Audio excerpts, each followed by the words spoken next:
Welcome inside Allegiant Stadium where week 0 of college football will cap off here starting in about 15 minutes. We have the Rebels hosting the Memphis Tigers inside the booth. Thomas Gobbo to my right, Marcus Bray. Marcus, how are you feeling about this matchup here in week 0? It's an exciting matchup. We have two potentially high-powered offenses. Now, the defenses will be a big question, especially it's going to be a big question, especially with the 0 returners for Memphis and the defense needing to improve from last year for UNLV. And then inside the dome of Allegiant Stadium here in Las Vegas, we don't have to deal with the heat, which we've seen 110s week after week. Memphis may have not got that memo with the shade they have brought, but you can guarantee they'll be cool on the sideline. And head coach Charles Huff, in his first season here at Memphis football, coming over from Southern Miss in 2025, turned the program around from 1-11 to 7-5 just last year. Had a bunch of guys, on that defensive side. They actually led the FBS in interceptions with 23 interceptions. So expect a good Memphis team to hold down this Rebel squad. And of course, Dan Mullen does know something about taking over a new team. Now, however, he didn't take it in the state that Coach Huff has in the past. He took a winning Rebels team and he continued that winning culture. And now the second year under the Dan Mullen era, looking to start fast against this new Memphis team. So let's talk about the defensive side of the ball for Memphis. All 11 starters being transfers, most of them coming from Southern Miss. Just mentioned the 23 interceptions that led the FBS. The 26 turnovers were top 4 in Division I.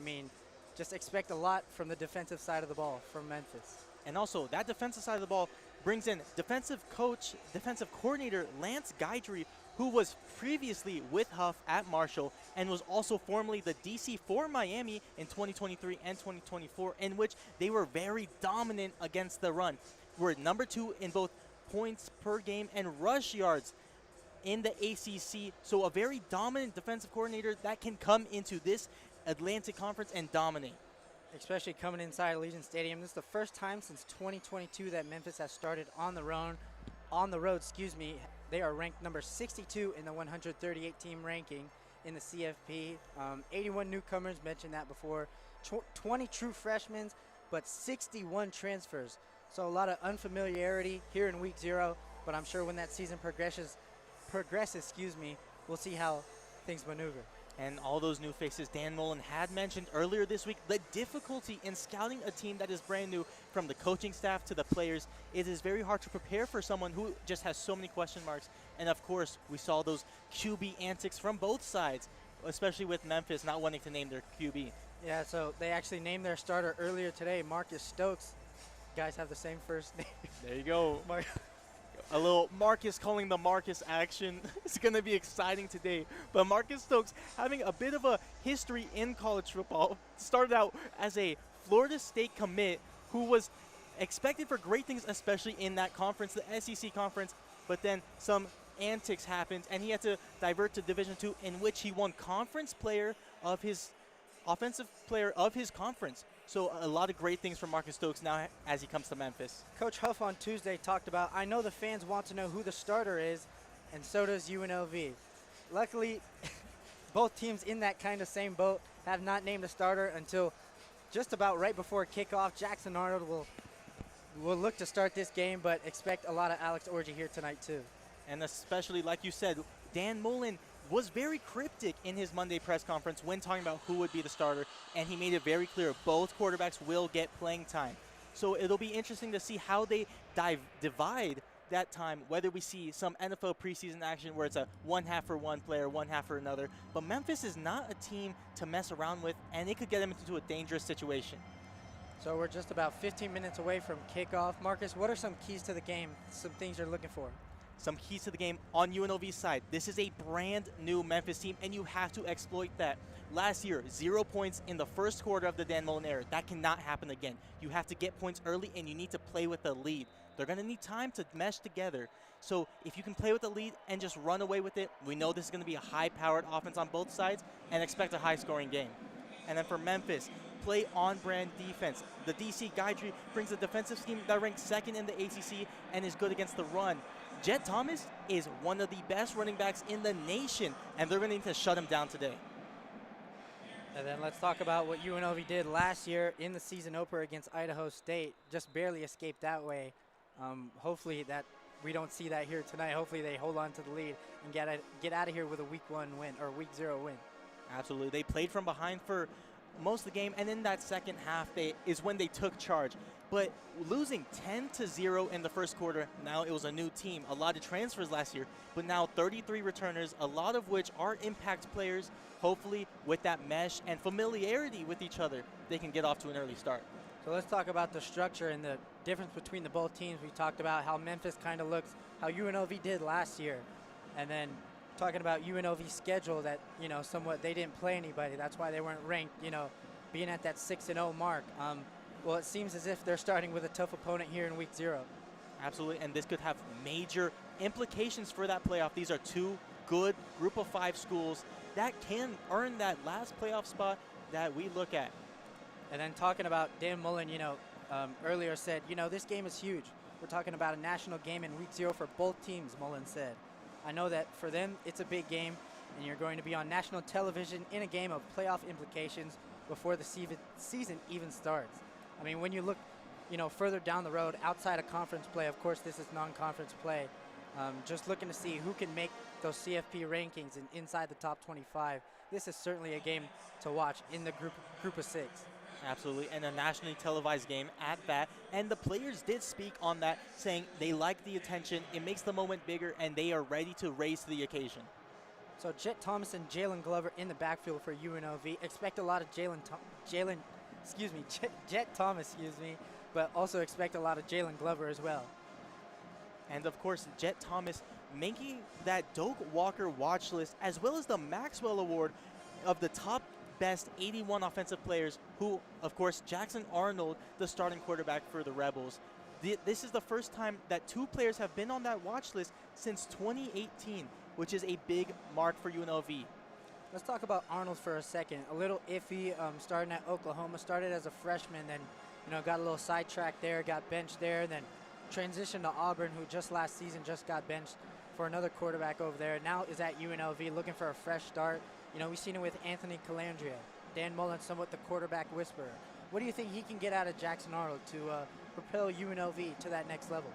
I think the competition that we saw with Alex Orji is so important. In fact, Clint Kubiak, the Raiders head coach, said earlier last week that having an uncertainty about the position, and especially in college, it helps the players and it helps the team grind and get better. And I think Jackson Arnold has something to prove. You don't just come from an SEC team to a Mountain West team without something to prove. He wants to show he can be that elite level quarterback, and I expect him to show it today. So let's talk about the defensive side of the ball for UNLV. A lot of returners. Luckily for Memphis, they don't have that. They have that same problem of not, meshing together certain people. But yeah, a couple transfers. Cam Santi, the linebacker from Holy Cross.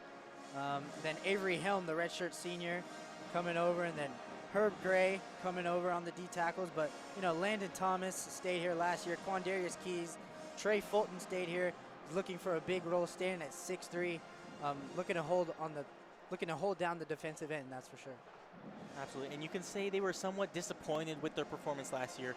Their rankings across the board were certainly not what they wanted, especially in the run defense. We're looking at the 99th run defense in the nation is not what you want. So now with leaders like Jake Pope and who are coming back, they can lead this defense and really anchor it and show that they can rise to the occasion of a good Memphis team like we're going to see today. And let's talk about the defensive backfield for the Rebels. Of course, Mumbu bin Wahad, excellent camp, breaking on a lot of balls, a lot of interceptions from what I've seen.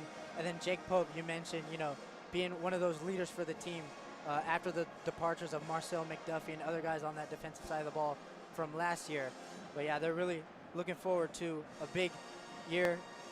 Earlier on, Jake Pope mentioned high expectations. He said they're coming back to win the Mountain West Championship this year and have a shot at the CFP. Well, it starts here tonight. Absolutely. And especially that Mountain West outlook changes so much with so many teams leaving for the Pac-12. And of course, Boise State, who the Rebels have lost to in the Mountain West Championship the past 3 years. Finally, that big brother is gone, and now they can rise to be that #1 contender spot year in and year out. And let's talk about a little Memphis versus UNLV stuff. Dan Mullen has previously beat Memphis the past couple times, being the head coach at Mississippi State, and Josh Pastner is actually in the building, coach that transitioned from Memphis to UNLV and actually beat Memphis in Memphis last year during the Running Rebels season. There will be a lot of action here. I'm sure Josh Pastner is excited to see both teams go at it. That's for sure. And yeah. Absolutely. I'm sure he has some love for his former team. But anytime you talk to the man, he is a walking UNLV rebel. He promotes the team anytime he has. He dyes scarlet and gray, and he's going to be supporting the Rebels today. And then let's talk about the Memphis backfield. A lot of Memphis alumni, Kenneth Gainwell, Darrell Henderson, D'Angelo Williams, a first-round NFL draft pick in 2006, and then having 11 years in the NFL, Tony Pollard. And Manny Covey and Jalen Carter had a couple quotes to talk about Coach Huff. Huff was a big reason why I transferred here. He dove into my personal life and how he can affect me outside of football.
As the national anthem just got finished here inside Allegiant Stadium, Manny Covey mentioned, Huff, a big reason why he wanted to come to Memphis, a big reason why outside of football that he wanted to be in this program. Jalen Carter had something to say about, game week. Game week is really special. Lots of energy no matter what time of year it is, lots of energy around the whole building, and our running back room has no drop-off. Let's talk about that running back room for a second. So we talked about, running back Manny Covey, but Jalen Carter, but also Dallin Hayden, the transfer from Colorado. Expect a 3-back set sometimes, but expect a lot of work from those running backs. And OC, Kevin Decker, loves to run multiple running backs. And when he does, they still produce. That offensive scheme is built around the running backs, and his ability to get the best out of them is phenomenal. And especially Manny Covey, who we talk about, also on the Doak Walker watch list, much like Jaden Thomas. So we can expect a great battle between two phenomenal running backs here in the nation. And, still speaking about Memphis running backs, Tony Pollard, AAC Special Teams Player of the Year, back when he was a Memphis Tiger. And then 7 career kick return touchdowns that tied an FBS record. A fourth round draft pick, by the Cowboys. And then in 2024, signed a 3-year, $21.75 million deal with his hometown team, the Tennessee Titans. So a lot of history with Memphis and some great running backs. So hopefully Manny Covey and Jalen Carter look to carry that legacy and put on a great show today in Las Vegas, who is known for some great shows. So we are about just 5 minutes away from kickoff, and we're going to talk about the Memphis defensive side of the football. Jamon Tapp, top 40 in the FBS in sacks. Mike Montgomery, top 30 in the nation in tackles. Defensive back Ian Foster on the Chuck Bednarik watch list, who picked off 3 passes, returning 2 for touchdowns while adding 72 tackles. Expect his name to be called a lot of times here tonight. And these are 3 phenomenal players on every level of the defense. Now you got the up front. Jamon Tapp can absolutely disrupt anything, whether it's from Jackson Arnold and Alex Orji. There's 2 guys that like to run. He can secure that edge and stop anything coming. Mike Montgomery, top 30 in the nation tackles. This is a physical guy, and filling those roles against Jaden Thomas is important, especially for this defense. Now, these are 3 guys that have never played together, so you're hoping the coaching throughout training camp and throughout practice really message them together so they are ready here today. And then looking, further into the defensive backfield, cornerback Darius Malcolm Jr., linebacker, Christian Thatcher, and safety Jordan Bell, some players to watch on defense. And then shifting over to the offensive side of the football, Hunter Tipton, standing at that tight end position, and Tyshawn Chapman, probably wide receiver 1 for this Memphis squad, but we don't really know just yet, but we will find out just here in a second. And Tyshawn Chapman is an elite level speedster who can bring so much dynamic to this offense for Memphis. And this is going to be someone the Rebels definitely have to watch out for, because he can extend the field, and they like to run that widespread offense. And when you have to spread it out and push it back, it opens so many holes for that run game that they have so many running backs for. And let's talk about, the Rebels pass catchers. Got Keon Burnett in the transfer portal, but a lot of returners on the receiving end. Tayshawn Lyons, D'Angelo Irvin, gained, Amarion Walker, the 6'3" guy in the transfer portal. Who's really going to step up for the Rebels and be that #1 pass catcher here tonight? About every skill position was up for grabs except for that running back position, but we will still see a rotation, and it's going to be so important for these guys to rise to the occasion and make their name here in the first game. It's week 0 of college football. There's so much that can change as we go throughout the season. Guys who nobody knew are now draft guys that NFL teams are looking at, and former first overall picks now fall to the 3rd round. You can make a name for yourself here in college football, and that's what they're looking to do today. So the Rebels take the field as we are just under 3 minutes before kickoff. And then still looking at this offensive side of the ball for UNLV, left tackle Will Thomas and Austin Boyd, obviously the cornerstone pieces of the offensive line, but gained a couple guys in the transfer portal. BJ Tolo, transfer guy. Jackson Brown, transfer guy. Keon Burnett, we mentioned earlier, who will be in there pass block, run block. Transfer portal guy. And then on the left guard, Griffin Scroggs, transfer portal guy. Now, this offensive line being a lot of new guys is a little questionable, especially with the quarterback situation. Personally, as a former offensive lineman, it's not easy when you're constantly switching cadences between QBs. Now, I'm sure they wanted to keep it pretty similar between Jackson Arnold and Alex Orji, but when you're seeing a constant switch, whether that is between drives or one quarterback per drive, that switch can cause a lot of false start penalties, which is not something the Rebels want to see today. Yeah, I remember last year a lot of undisciplined actions, by the Rebels. Dan Mullen's of course not happy about that, as he prides on being disciplined and just putting helmet on helmet without any penalties. And yeah, as we get the captains walking out for the coin toss, these guys are set for an electric matchup. And let's just look around this stadium. There's a lot of red all around, but on the Memphis side, you do see a lot of that blue, and they're going to look to make noise. Especially, we were down there for warm-ups. They were making noise for their guys when they were walking out. And if they can do that today and rattle this UNLV Rebels team that has never really had a packed house, now they got to win some games and get to where they were before, where they can get to those 200 levels, those 300 levels, really get those nosebleeds filled. If they can do that, this Allegiant Stadium can be rocking. Well, it definitely starts here in week 0 against a premier opponent, as the captains Austin Boyd and Jake Pope are out there. And Memphis has won the toss, as they will defer to the second half, and UNLV and Jackson Arnold will take the field first. And now from this offense, it's so important to start out fast. You got to get points early. You cannot have a repeat of last year against Idaho State, where you didn't score a single point in the first quarter. That really hurt, going down 10-0 before clawing your way back with 2 touchdowns and taking the lead. It cannot happen again. You can't get into a shootout early. You have to dominate the early goings when this Memphis is looking to mesh together. This is the first time either team is playing football, but because you have those 33 returners, you have to be the team to start early, and you get the ball first, and you have to show it today. So people on their feet inside Allegiant Stadium. See the Rebel side going crazy. College football is back, and I am super excited. Marcus is super excited. He cannot contain his excitement right now. Jumping up and down like a little kid.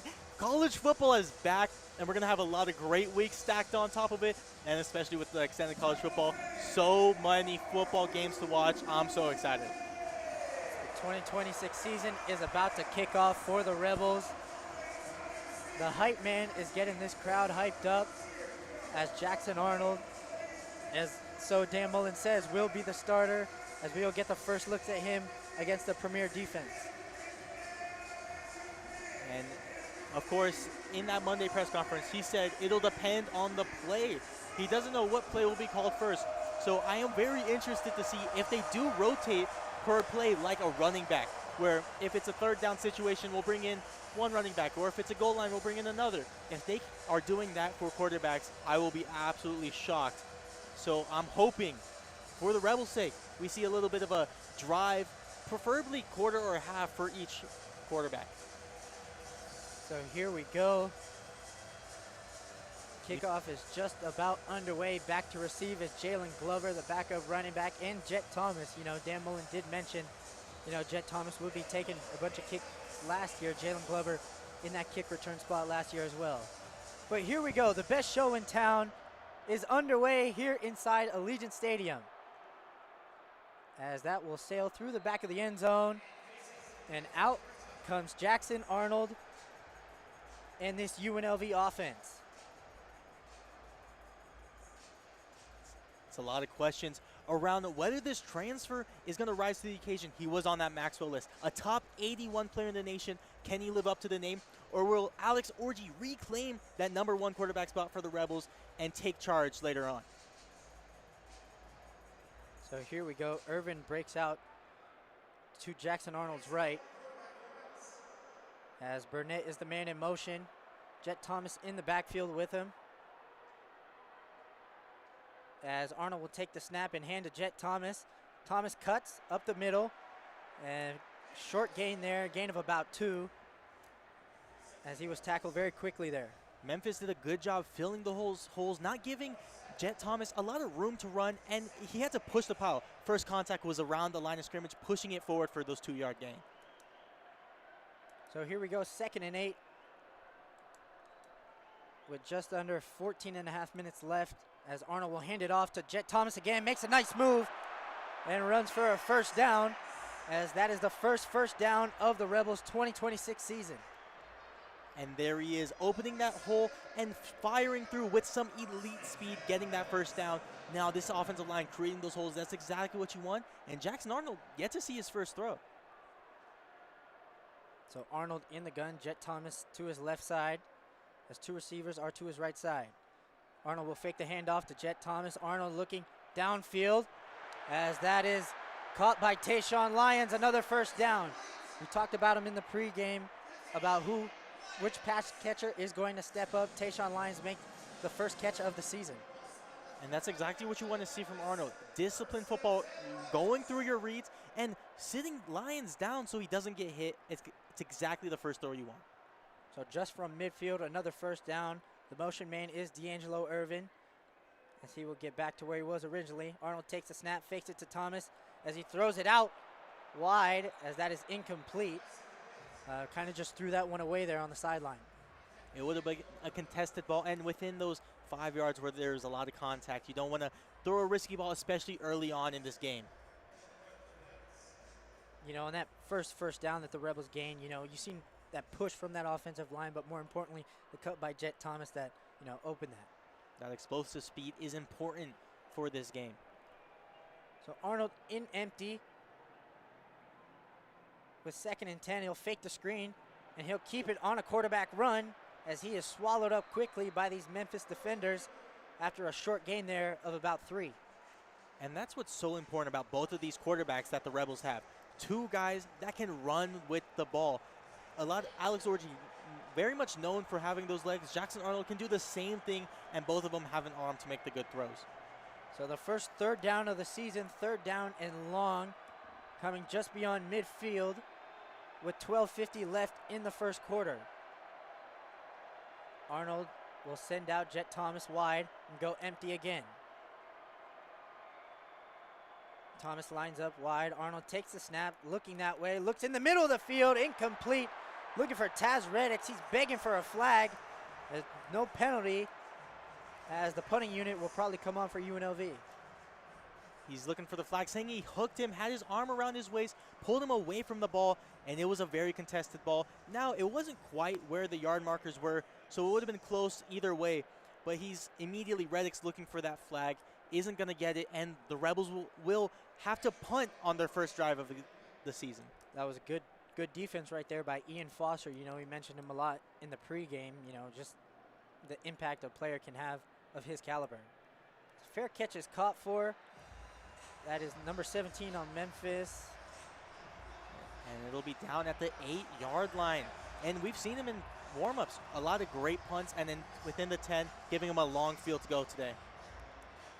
So they will start at about the 8-yard line as we will take a look for the first time in 2026 of this UNLV defense.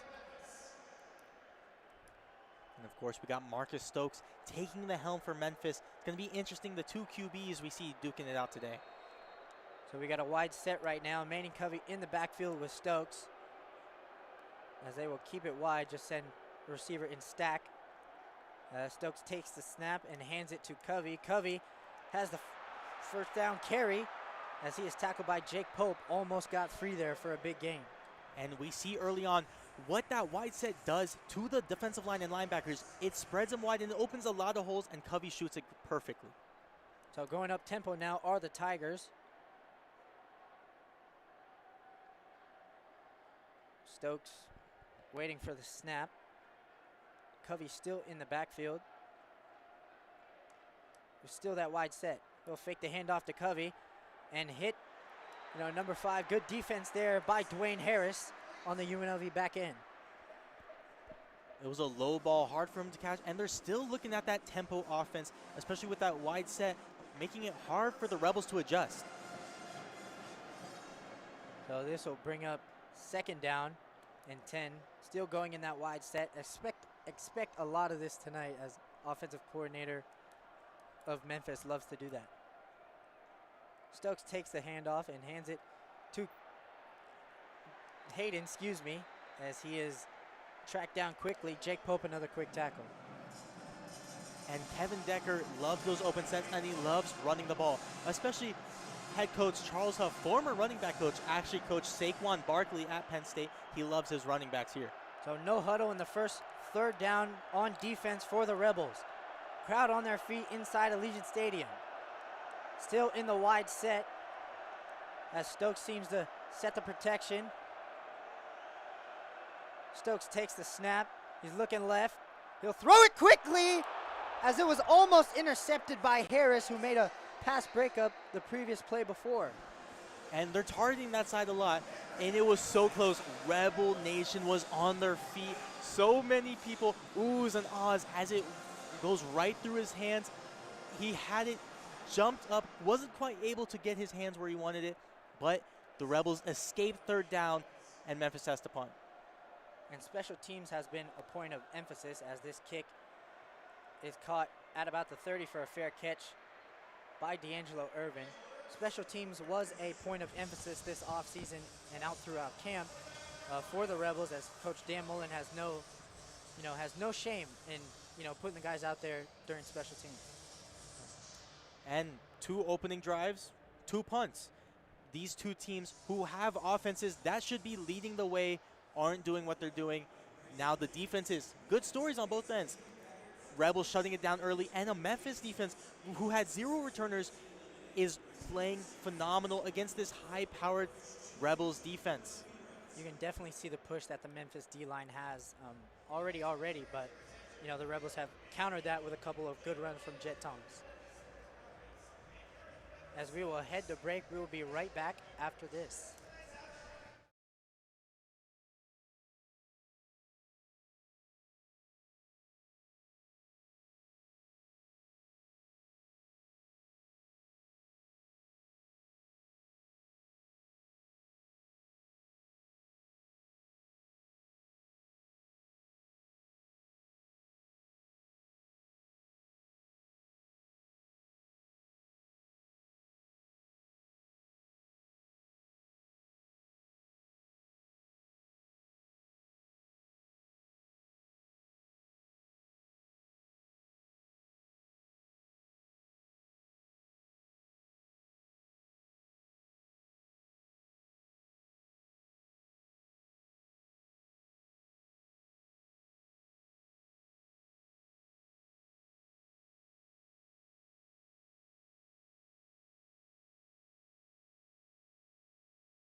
Welcome back inside Allegiant Stadium where the score is 0-0 with 11:07 left in the first. You know, modest drive by UNLV that first time around. But Marcus, what do you expect this second time around? Now they were a bit of pass, a bit of run, nothing too constant. I expect them to lean heavily on their superstar, Jet Thomas here, and run the ball until they are stopped. So Arnold will take the field again for his second drive, as McGee and Marion Walker and Taz Reddix will go to his left side. Jalen Glover now in the backfield with Arnold. Motion man is McGee over to his right side. Arnold takes the snap. Dropping back, pressure coming down. Arnold gets out of it, and Arnold has the first down and a lot more and slides around midfield for a first down.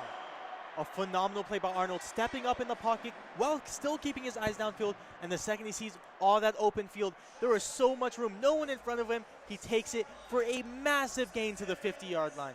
Now we've seen a lot of that at Oklahoma and Auburn. The amount of plays that he's made on his feet, he shows it off right there for the first time this season. Arnold still in the gun, will send Burnett in motion. He returns as he'll fake the handoff to Glover and keep it again. Arnold lowers his head as he picks up a couple. I mean, what a strong run by Arnold there. Not afraid to take a hit, lowered the shoulder against these big defensive guys and took a big hit. Now he got up, and I'm going to be honest, if I'm the coach, I do not want you taking those hits. Absolutely. We saw him slide on that big run. Slide again. I do not want you taking those massive hits. So 2nd and 8 from the 48. As Glover's still in the backfield with Arnold. He'll hand it off to Glover as he is wrapped up quickly there. On the Tigers' side of the ball is Mike Montgomery. You know, we talked about him pregame, one of the star linebackers coming over from Southern Miss, making the tackle there. And, of course, the Rebels were hoping that those quarterback runs were hoping to open up the lanes for the running back. Not fooled by Memphis here. So 3rd and 7 coming up with 9.5 left in the opening frame. As Arnold is still in the gun, we'll send Burnett out wide actually, as he takes the snap and he's looking right side, still looking right, as he hits Taz Reddix over the middle of the field, and he is stopped short of the first down marker, as that'll bring up 4th down for the Rebels. And he took a shot as he was going down, but having a widespread trips right on the wide side, trying to open up that space, and it did. Threw it short, wasn't quite able to get the first, and now the Rebels coming out to punt once again, 2 yards shy of that first down. So 4th and 2, and the Rebels have a punt formation on the field with 8:45 left in the first quarter. As that kick is called for a fair catch at about the 6-yard line. So not good starting field position for Memphis the past 2 times that they had the football. Yeah, and we saw that widespread offense opening up holes, and the way the Rebels are adapting to that is with that 3-down lineman and having that extra linebacker out there to spread out and try and cover the wide stretches or tosses. It didn't quite work on the opening drive. They're hoping to maybe adjust, bring in those linebackers tighter, as they weren't quite running wide. They were running inside zone, some draws. So having to fill those gaps, that A gap, that B gap, where those defensive linemen can't really do what they're intended to with that 4-down lineman they're used to. So Stokes retakes the field as the motion receiver is number 0 for Memphis. He'll hand it off and has a big lane there as Fulton comes in to make the tackle, as Memphis is going hurry up already. That was Jalen Carter, the running back we talked about in the pregame, with a nice first down run there.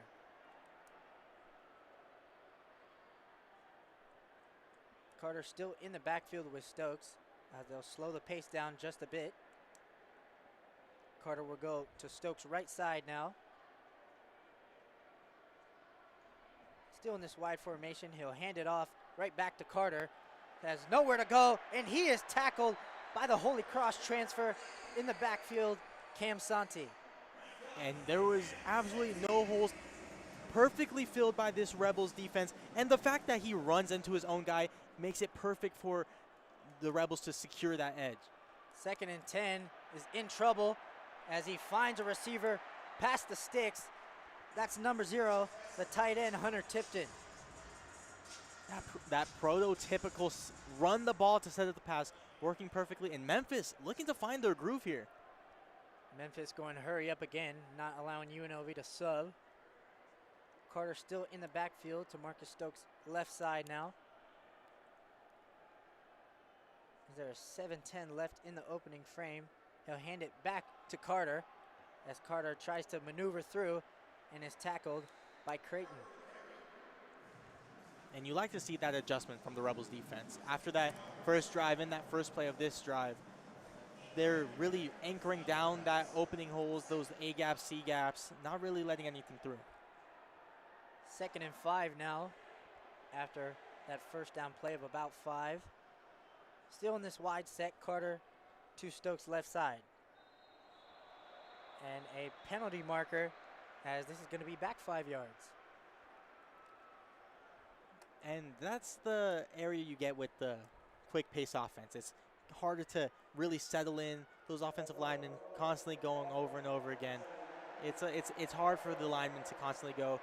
And this gives the Rebels the defense to breathe and readjust to what Memphis was doing. So 2nd and 10, push Memphis back just at about the 33-yard line. As they will condense them down a little bit. Carter's still in the backfield for the Tigers. As Carter will go out wide now. Empty set for the Tigers. He'll fake it and now throw it. High pass as that is corralled by Tipton, but not before 2 Rebels were there to make the tackle. And just an easy sit-down route. We saw the motion pre-snap showing Marcus Stokes that it is going to be a zone coverage. And just a quick sit-down within the zone scheme, and it's an easy couple yards. So 3rd and 6. Crowd making noise here inside Allegiant Stadium. Carter still in the backfield with Stokes. Stokes setting the protection. There's 10 on the play clock. He'll take the snap. He's looking right. Pressure coming as they can't get to him. As he lowers his shoulder and gets the first down. What a run from Marcus Stokes. These quarterbacks are taking hits. They are lowering their shoulder, not afraid of that contact, and Marcus Stokes gets the first down for his team. You've seen Lucas Conti, the interior defensive lineman there, couldn't get there. As Memphis goes hurry up again, as there's not much there for Carter. And Marcus Stokes, much like Jackson Arnold, is that dual threat quarterback, not afraid to use his legs. But now this will open up, can he throw on the run, which he very much can. 2nd and 8, Stokes looking left, taking a shot downfield, and it is incomplete. Ball was a bit out of bounds as the Memphis fans are looking for a flag as there's no laundry on the field. Now, his read started on the left side, but on the right, the slot wide receiver beat his guy instantly and was wide open. That could have been very well a touchdown. 3rd and 8 for the Tigers, just around midfield with 5:06 left in the opening frame. Score still 0-0. Stokes setting the protection. Play clock down to 7. Stokes takes the snap, looking left, looking right. Pressure coming down. UNLV gets tackled as Stokes has the first down and more. Makes a man miss and gets hit by Jake Pope, but this one's coming back. And Memphis dealing with the undisciplined football that we talked about with UNLV last year. Yeah, right there on the edge. The Memphis tackle just tackled him. As that'll push Memphis back for 3rd and 18. While it is in his position's name, not quite what you want to see from your offensive tackle.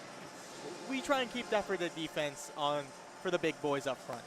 That was on Xavier Allen, the 6'5", 299 sophomore, as it is 3rd and 18 and loud in Allegiant Stadium. Wide set for Stokes and Covey to his left side. 4:45 left in the opening frame. Covey will go to Stokes' right side now. Stokes will take the snap and just hand it to Covey as he is tackled immediately there by D. Creighton. as that will likely set up a punt situation for Memphis. And the burst from Covey was patient. Once he found his hole, shot through it, got back to the original line. Now it is going to be a 4th down. But how about the Rebels getting loud on 3rd down? You hear Allegiant Stadium chanting the Rebels chant, and it's exactly what you want to see from week 0. As that kick is fair caught at about the 12-yard line by D'Angelo Irvin, as that'll set up the Rebels with 1st down, as we will be right back after a short break.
Welcome back to week 0 inside Allegiant Stadium, where the Rebels will look for their 3rd drive on offense.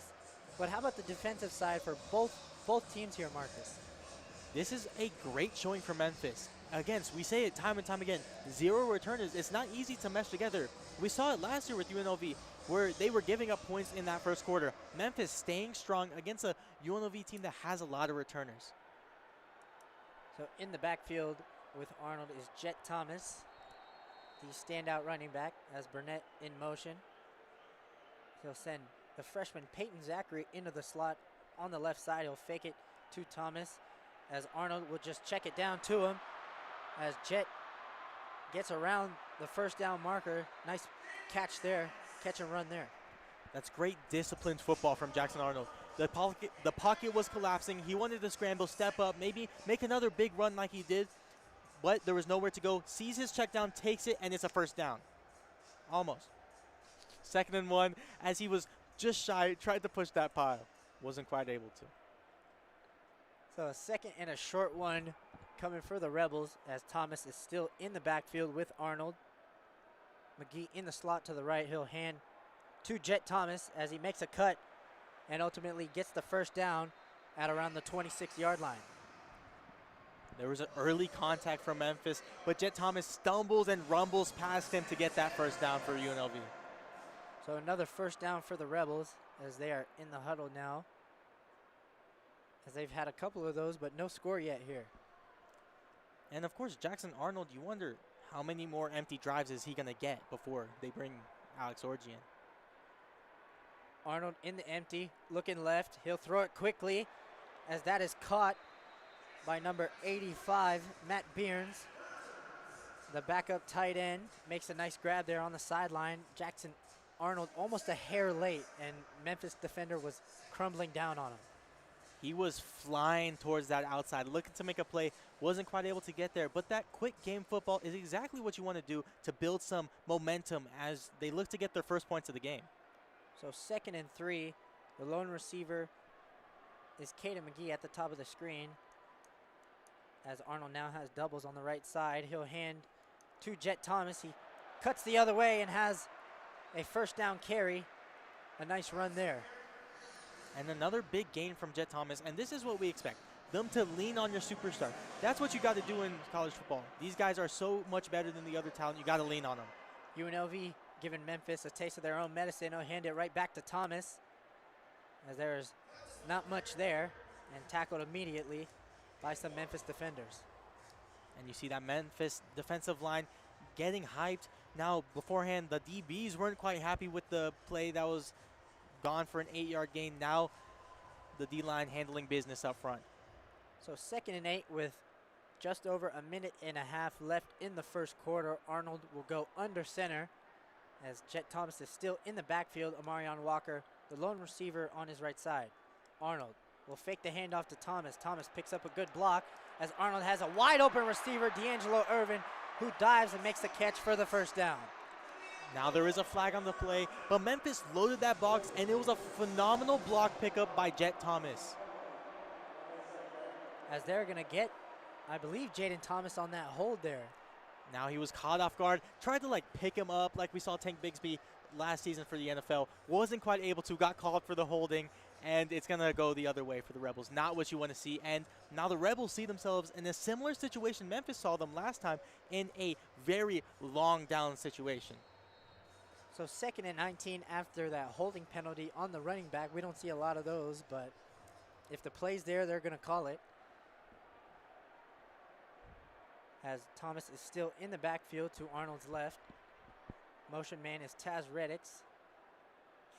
As Arnold takes the snap and will fake it as he'll throw it outside to Tayshawn Lyons. Another flag flies as this has potential to be offensive pass interference.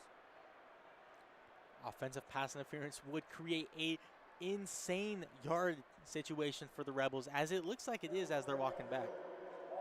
So it is an ineligible player of the offense, illegally downfield. That'll push the Rebels back. Only 5, but still a long way to go for a first down. And because of that, it looks like that was a planned quick game situation. Trying to get the offensive lineman down the field after the pass and get some blocking wasn't quite working out how they planned it. But now you have a tremendous 2nd and 24 for the Rebels. So backed up to the 26 are the Rebels. We'll send a 4 wide receiver look out to Arnold's left side. Thomas still in the backfield as I believe a timeout was taken by Memphis. They didn't like the look defensively. And this isn't a terrible thing for the Rebels either. You have more time to think about this. You don't have to get it all back in one play. You do have that 2nd and 3rd down before you are in a situation where you have to punt. Now they have the ability to really think of a play of a long down situation. They were spreading them out. We saw that trips earlier this game. If they can maybe run a low, middle, high, that middle very well could get the yardage they're looking for. So Charles Huff takes that timeout. Obviously didn't like what he's seen there on 2nd and very long. I don't really understand the timeout there, but. And another peculiar thing was Memphis in an away stadium was trying to get the crowd hyped, raising their arms. Now there is a lot of blue on the north side of the stadium, but I wouldn't say it's enough to warrant you trying to get the crowd hyped either. Boy, I do remember a couple of games where it felt like the away team did drown out the Rebel fans. But today, not the case, as we will head to a short break and we'll be right back after this.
Back inside Allegiant Stadium where the Rebels have a 2nd and 24 just before the end of the opening frame. But head coach Charles Huff did not like the look there defensively, ultimately took that timeout. And they did have a pretty heavy up front scheme for that play call, and now they back it up a little bit for that big yardage situation. So Arnold in the gun. Start with Peyton Zachary in the backfield. You know, the standout freshman who had an excellent camp. Now he'll go out wide for an empty look for Arnold. Arnold immediately looking to the left as he just missed Zachary on that out route. He keeps looking towards that sideline. You would have preferred he kept going through his reads because it did look like the drag in the middle of the field. Give your guy a chance to catch it and make a play in open field. He didn't take it, and now you have an incompletion, and now in an even worse situation, 3rd and 24. So 3rd and a long mile for this Rebel team. Maybe expect a quick pass or a draw or run or something, because they definitely do not want to give Memphis the ball with excellent field position with a turnover. Arnold in the backfield with Thomas. He'll take the snap with a deep drop. Pressure coming. He evades the sack. Arnold pointing downfield. He'll check it down to Jaden Thomas, who gets tackled immediately there, as that'll likely set up a punt situation for the Rebels. A phenomenal job by Jackson Arnold to step up in the pocket, avoid that sack, and then extend the play and find the open Jet Thomas, who wasn't quite able to get the first, but gets your punter in a better situation to pin him deep once again. So Zach Ruffin there to make the tackle for Memphis, and on to kick is Matt Chules, the freshman transfer punter for UNLV. As that is the end of the first quarter, and the start of the second quarter will just be on the horizon. We'll be right back.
Back inside Allegiant Stadium, Marcus, I know you have an interesting stat for us, so go ahead, shoot. Now we are in Vegas, the betting capital of the world. Now, this wasn't the game most expected. 0-0 after the first. The line for the game was 56.5. Quite a shootout, targeting 28 points for each team. Now, the 0-0 is not what you want, especially in this second year of the Dan Mullen era. They once again put up 0 points in the first quarter. Now we know. Last year, they came out firing all across all 3 quarters, scored 14 points in that second quarter, 10 points in that third, 14 once again in that fourth. They're looking to do the same here, while Memphis just looks to find their ground and really lock in against this team. So start of the second quarter is underway, and it'll start with what looks like a UNLV punt from about the 39-yard line. And on to kick is Matt Chules, the redshirt transfer freshman, Good snap. And the kick is fielded at about the 20 and fair caught at around the 17-yard line. You can tell from the kick, didn't quite come off his foot as he wanted, a little shorter than the previous ones. This will be the first time the Memphis offense will actually have the ball that isn't inside their own 10-yard line. And they will have it around the 17-yard line. Now hoping to, maybe with that extra 10 yards, make something happen that they weren't able to before.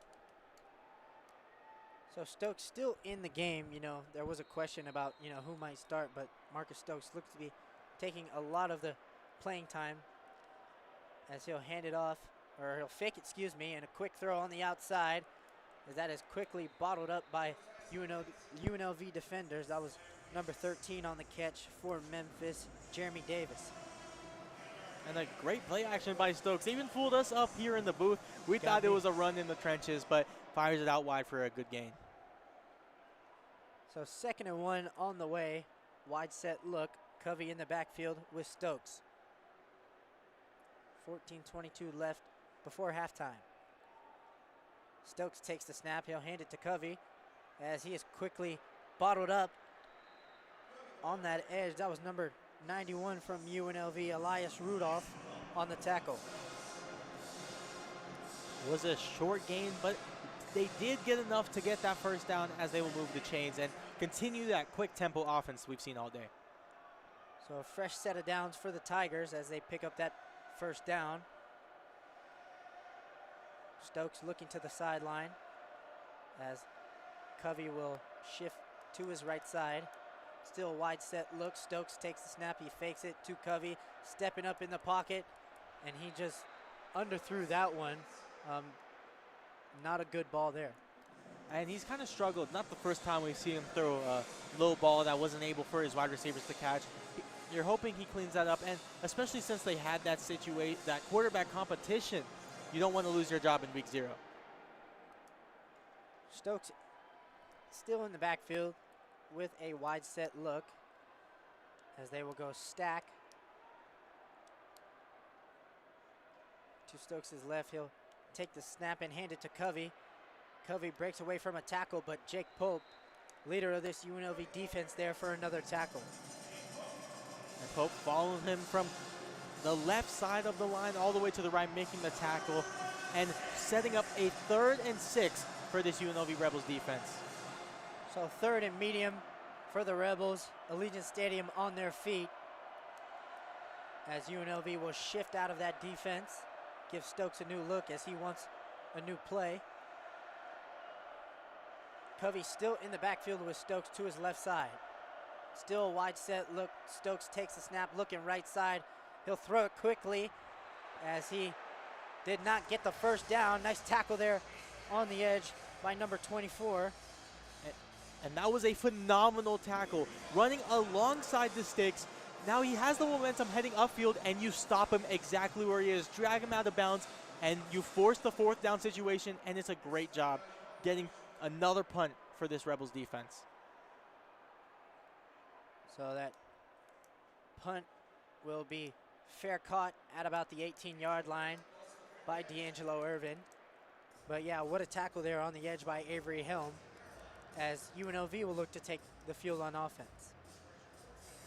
And how about this Rebels defense stepping up from last year? They were 99th in the nation in yards per game, something that they definitely weren't proud of. They wanted to step up, and against this Memphis team that is, like them, a playoff contender, playing a great job, holding them to 0 points through their first couple drives. 0 points here up to this point with 12:45 left before halftime. I mean, you know, one of your keys to the game, good defense from, you know, both sides. I mean, we've, you know, seen just about that from both sides this far. UNLV needed to slow down Memphis early with that high-powered offense that Decker brings. But another thing that Kevin Decker brings is elite red zone efficiency, and the Rebels have done a great job keeping them out of the red area and not letting them show that product that they can produce down there. And yeah, still talking about the coaching staff. We talked about, you know, Charles Huff coming over from Southern Miss, bringing a lot of the players, but how about the coaching staff? the offensive coordinator, the defensive line coach, the defensive backs coach, the chief operating officer, and the wide receivers coach. I mean, a whole revamp of pretty much the entire roster. Now, while these players didn't have the familiarity with each other, these coaches did, and they could get on the same page fast and really settle into training camp, and they've done a great job keeping this team together, as you wouldn't expect from the roster they were given when they took over Memphis. Talked about having a lot of, chemistry together. How about Charles Huff, the head coach? 20-plus years of head coach experience, if you would call him a Saban disciple. Associate head coach under Nick Saban at Alabama in 19 and 20.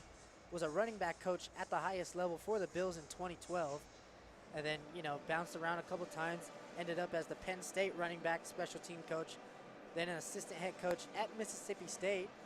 Shout out Mississippi State. We got two coaches that were there previously. It was the associate head coach, running backs coach, run game coordinator in 2018. But yeah, to your point mentioned earlier, Coach Saquon Barkley at Penn State between that 14-17 range, and then ended up head coach job at Marshall, 21 to 24, Southern Miss in 25, and now here at Memphis. And when he took over that head coaching job at Marshall, he brought along a defensive coordinator, Lance Guidry, which he once again did here with Memphis. So fresh back on the field are the UNLV Rebels. As this game is still scoreless, Arnold will fake it as he did not fool that defender on the edge for the Tigers. Number 25 there, J.J. Clayton, was not fooled by that little move Jackson Arnold tried to do. And we talked about the QB situation. We know they're both going to play. We weren't quite sure what the splits were going to be, whether it was quarters or drives. Now we are in the second quarter, and Jackson Arnold is still out there. So you wonder, are we going to see Alex Orji, or is that something safe for the second half? So a loss of 5 there on first down, setting up 2nd and 15. Arnold will look to keep it again. Gets a good block from Glover, but not a lot there as he picks up about 3, setting up 3rd and 12. And a nice little designed QB draw to give yourself a little bit more room to work from that end zone behind you. Don't want no Dan Orlovsky situation with the Lions. You want to keep it pretty nice and far from the end zone. No, we do not want a Dan Orlovsky situation. But crowd getting a little loud here inside Allegiant Stadium. 3rd and 12 coming. Arnold takes a snap. He's looking left side. Arnold sets his feet and fires downfield as it is caught beyond the sticks by D'Angelo Irvin for a first down. A phenomenal job staying in there, taking the hit, and delivering the throw to get your team the first. And now they move those chains, and this is exactly where UNLV has to score. They can't keep getting these empty drives. This is a game that can blow up at any point. We know these two teams have high-powered offense. You have to score on this drive. I mean, you talked about the hit, on Arnold, but what about the catch by D'Angelo Irvin to keep the drive alive there on a 3rd and long? Motion man is Taz Reddix with Glover still in the backfield with Arnold. Arnold takes a snap. He'll hand it off. Syke, he'll fake it and hit Irvin again. As Irvin has another first down back-to-back. A big emphasis on play actions on this drive, and a great job in doing so, fooling us once again here in the booth. You like to hope they keep continuing that, especially with Jet Thomas, a running back threat that really brings down those linebackers and gives you a lot of opportunity to get behind them with some crossers or slants. So 10.5 left in the second quarter before halftime. Glover still in the backfield with Arnold. Glover will motion out to the left side, and he'll swing it out to him. A little dangerous pass there. Memphis was not fooled. And Memphis is doing a great job at getting wide. We saw it earlier with Jackson Arnold running. They're getting wide and making tackles behind the line of scrimmage, and forces yet again a 2nd and long, which UNLV has seen so many of today. J.J. Clayton there on the tackle for loss, as this will set up UNLV 2nd and 14 on, I believe, their 4th drive of the ballgame. UNLV giving Memphis a little bit taste of their own medicine, going wide. And now another quarterback run for Arnold. Arnold cuts back, lowers his shoulder again, and gets bottled. Another strong run from Arnold. He's taking a lot of hits. As there's Memphis players slow to get up, but this is incredible. You see him fighting for his job. He understands if he doesn't perform well, Alex Orji is sitting right there waiting to take his spot, and he's putting everything on the line, play in and play out. And we see him lowering his shoulder once again. He is not afraid to take a hit, and he is showing it today. We've seen a lot of quarterback runs here in the first half. Offensive coordinator Corey Dennis, looks to emphasize that here in week 0. So empty set for Arnold on 3rd and 3 after that long run for him. Quick hitter as he hits the tight end. Burns a broken tackle as he's down to the 39-yard line. And he got rid of it just in time as he takes yet another big hit from coming off the edge. Unblocked, took a big hit, but he was able to deliver the ball, and yet another first down for the Rebels. So no huddle as we have another timeout defensively by head coach Charles Huff. But yeah, a nice pitch and catch throw there by Arnold to hit Burns for a first down. And UNLV in plus territory for one of the few times today, really looking to capitalize on it here. As the Rebel Girls and company will take the field, we will be right back.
Live from Allegiant Stadium, back with week 0 action, but we're also live on 91.5 HD2 The Beat. Shout out the UNLV radio station. You guys are doing a heck of a job. We appreciate you guys so much, and thank you for the opportunity. We're doing the first simulcast ever in UNLV history. So Arnold in the pistol, Glover straight behind him. He'll fake it to him, and now rolling right, as he will hit Irvin late and avoids that hit on the sideline there and picks up 1 yard. And a battle of the dual threat quarterbacks, so good at being able to throw on the run. Marcus Stokes, especially on the other side, is very good at those uncomfortable arm situations. As a right-handed quarterback rolling to the right, you have to put yourself in a weird situation to make that throw, and Arnold does that excellently as he gets a couple gain here. Arnold kept rolling right, finally found a receiver crossing over the middle of the field, but only for a gain of 1. As he takes the snap and looks to fake to Glover, now looking downfield, has a receiver open, and it is caught for the touchdown. Tavian McNair scores the first touchdown of the Rebels' 2026 season. And what a throw by Jackson Arnold. Dropped it right in the bucket. A phenomenal throw, a phenomenal route, and a phenomenal catch for the first points of the 2026-27 college football season. And how about McNair, the transfer? You know, his first catch goes for a touchdown, but yeah, to your point, what a throw by Arnold. Stepped up in the pocket, not afraid to get hit, and delivered a dime. So on for the extra point is Ramon Viala, as that is through the uprights. UNLV strikes first here in week 0, 7-0. As we look at the replay, he sat in the pocket and just took his time. Once he saw it, delivered a phenomenal ball, a perfect bucket drop for Jackson Arnold, and what a way to make a statement that he should be the starting quarterback for the Rebels, and a phenomenal dance to celebrate the first touchdown. So way to bounce back right after that, you know, short little 1st and 10 play where they picked up 1 yard, then they go deep right down the field for their first touchdown of the new season. As it looks like both teams have settled in here, Memphis will look to have a chance to strike back once they get the ball for their 4th drive. So we will take a short break. We will be right back with Memphis on offense after this.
Welcome back inside Allegiant Stadium, where the Rebels strike first on a 38-yard dime from Jackson Arnold to Tavian McNair to make the score 7-0, as the Rebel fans are on their feet.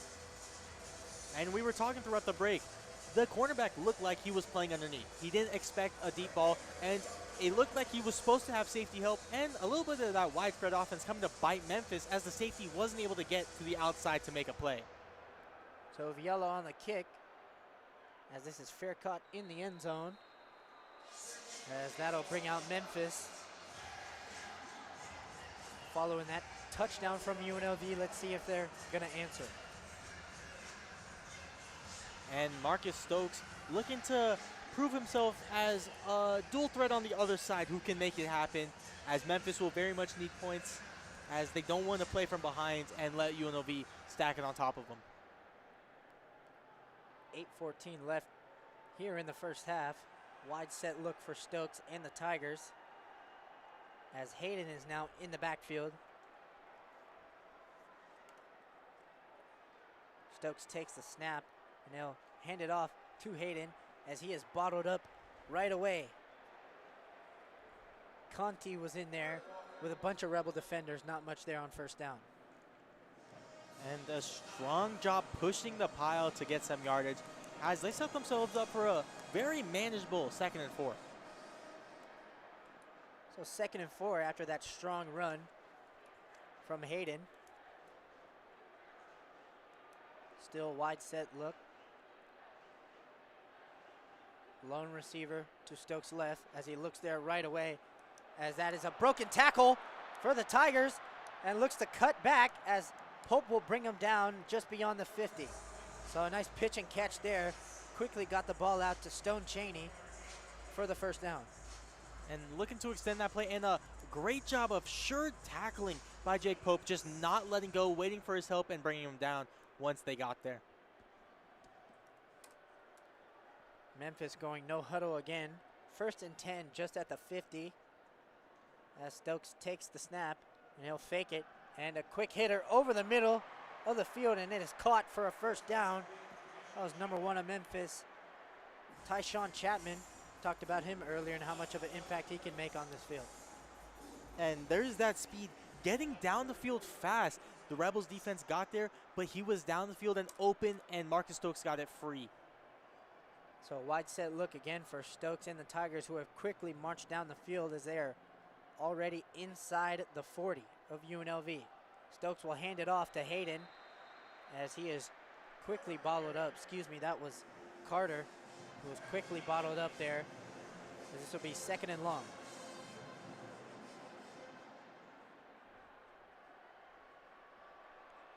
As that is a shot to the end zone, incomplete, but a flag down. And that is unfortunate for the Rebels. It was an open throw. It looks like he lost it in the light because he slowed up when it was a good ball. Marcus Stokes got it where he needed it to be, and he slowed up, hits the dirt, and because he slowed up, the Rebels defender actually ties him up, and it looks like it will be DPOY.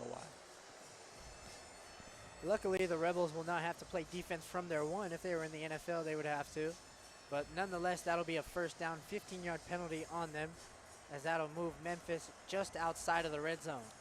And Memphis showing they're not afraid to sling it on this drive. Very much different than the ground and pound we've seen previously. Stokes in the offense looking to answer here with Carter in the backfield. Still a wide set look for the Tigers. Stokes takes the snap, and he'll fake it to Carter and has the first down and a lot more. Stokes takes a massive hit, but not before setting up 1st and goal just inside the 5. What a run from Marcus Stokes. And now they're in that red zone, and Decker, the offensive coordinator, looks to show that efficiency that he can prove time and time again. Tigers going hurry up again. Bunch set wide at the bottom of the screen. He'll hand it off to Carter, pushing ahead. I don't think he got there. This is going to be 2nd and a short 1. As there's another penalty flag on the field. Curious to see what this one is.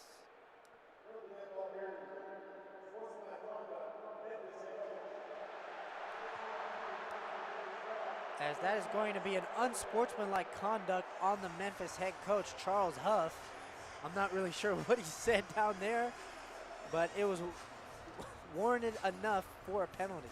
Not something you see often, but Allegiant Stadium and Rebel fans got loud and are excited that it's now a 2nd and 16 for Memphis. So 2nd and goal, to your point, with 5.5 before halftime. Stokes in the backfield. Motion man to his right goes. Stokes looking, hits the tight end in the middle of the field as he's into the end zone for the touchdown. Taking flight there to get in, trying to hurdle the Rebels defender. Wasn't quite able to get a clean jump, but he got enough to tumble into the end zone for that bounce back touchdown against the Rebels. So Hunter Tipton scores. That'll make it 7-6 pending the extra point after a questionable penalty call there. And on for the extra point is Felipe Laforgue.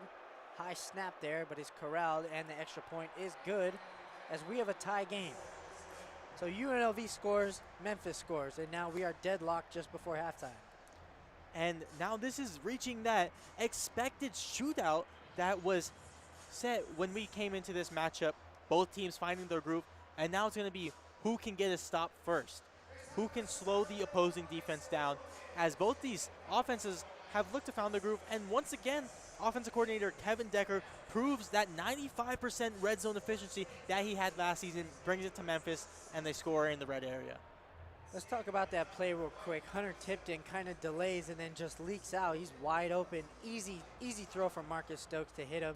And then Hunter Tipton could have walked in for the touchdown. Yeah, and put a little flash on it. You're in Vegas, got to put a little seasoning on it. Jumps up, makes a flashy tumbling, rumbling into the end zone there. Yeah, it looked a hurdle, but that was not a successful hurdle, but he was already in the end zone for the score. Hey, you can't dock the big guy for trying. It got the job done. Hunter Tipton gets his first touchdown of the 2026 season, and that came after a Tavian McNair touchdown reception. And now we are deadlocked 7-7. We'll be right back after this.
We're back inside Allegiant Stadium, where the Memphis Tigers have answered the Rebel score as we are locked 7-7.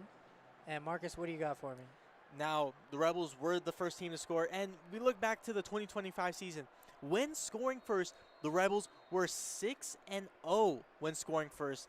And if they can continue that here and get that win against Memphis, extend that to a little bit of a 7-0 in the Dan Mullen era, not too bad if you ask me.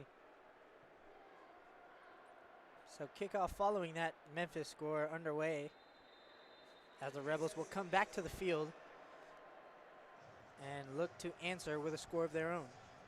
And you talk about that 6-0 when scoring first. They want to double down. Once again, 6-0 when leading at half. If they can go into halftime with the win, a little bit of chip on the shoulder for the first game. That's exactly what they can get done. And walk out of Allegiant Stadium and week 0 with a win against Memphis.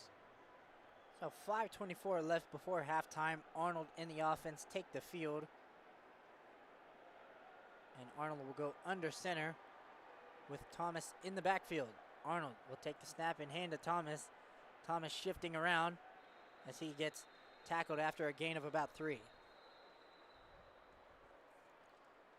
And there was not much running room for Jet Thomas to get going there, as you see him shaking his head with a bit of a smile.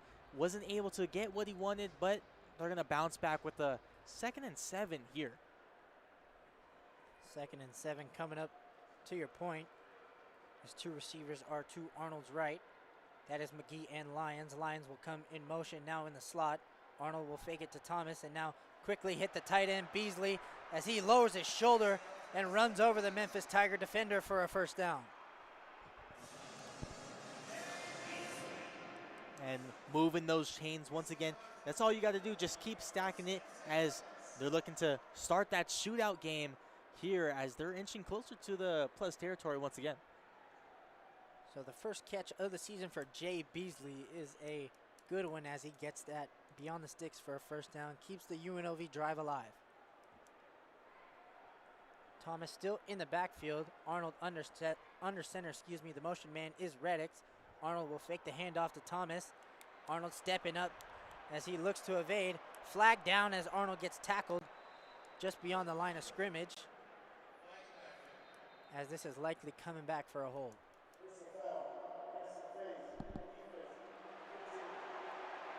Or as that is going to be a hands to the face call on the defense, so it'll be a 15-yard penalty and a first down for the Rebels. As it looked like it was coming back. Nope, they're moving it forward, and UNLV in that plus territory as it's gonna be a little bit of a battle in the trenches. Now, when you are in the trenches, it's hard to get your arms underneath the pads where you want it every time. Sometimes they get in the face. But typically, it's lineman doing that. This time, it's the defensive guy. That was Kinsler that got called for the penalty, as Arnold will hand it off to Thomas. Thomas breaking a couple tackles, but not before being swallowed up by number 4 on Memphis, Joseph Head Jr. And something we definitely didn't expect today was Memphis being able to really slow down Jet Thomas. He has 6 carries for only the 27 yards here, and you expect him to be getting a little bit further along than he is now. So 2nd and 8 for the Rebels. Burnett will go out wide. Arnold will fake the handoff to Thomas. Now he'll check it down to Thomas. Thomas in the open field, makes a man miss. Makes another man miss and hit on the sideline there. As Thomas is close to a first down, this will set up 3rd and short for the Rebels. And a great catch by Thomas, really extending the arms to get up there. And it's not an easy catch for running backs. Usually you're used to that ground and pound. Now being able to make that catch is a phenomenal job. Being able to extend that play and be an easy outlet for your quarterback, Jackson Arnold. So we have 3rd and 4 for the Scarlet and Gray, as Arnold is in the backfield, as Lyons is the motion man. Arnold will hand it off, as that is not much going there for number 24 of the Rebels, Darian Jones. And now a 4th down situation where it's, do you go for it in the short gain or do you just kick the field goal? It looks like Dan Mullen and the UNLV Rebels are going to go for it here. So Mullen will keep the offense on the field with 2:23 left before halftime and about 19 seconds left before the 2-minute warning. And the stadium getting loud for this one. Allegiant Stadium on their feet. Motion man is Reddick. 4th and 2 coming. And a timeout has been taken by Charles Huff and the defense again. A 3rd and final timeout for Charles Huff. And we've seen him call it in situations where he just wants to set his defense up for a better situation. Not typically where we see him save it for later on in the half in these 2-minute situations, where now he's going to go, if they get the ball back, going to go into a situation, a 2-minute drill, where they don't have any timeouts to set their offense up for success. So just before the 2-minute warning, if you're UNLV, what do you do here? You force, Memphis to take a timeout. Do you ultimately kick the field goal and you're content with them taking the timeout, or still look to go for it? Now, if you do kick the field goal here, you will kick it off to them. They will likely get the 2-minute warning after one play. But this is also college rules. It's not like the NFL. You get a first down, the clock stops, which helps a lot when you're trying to save some clock.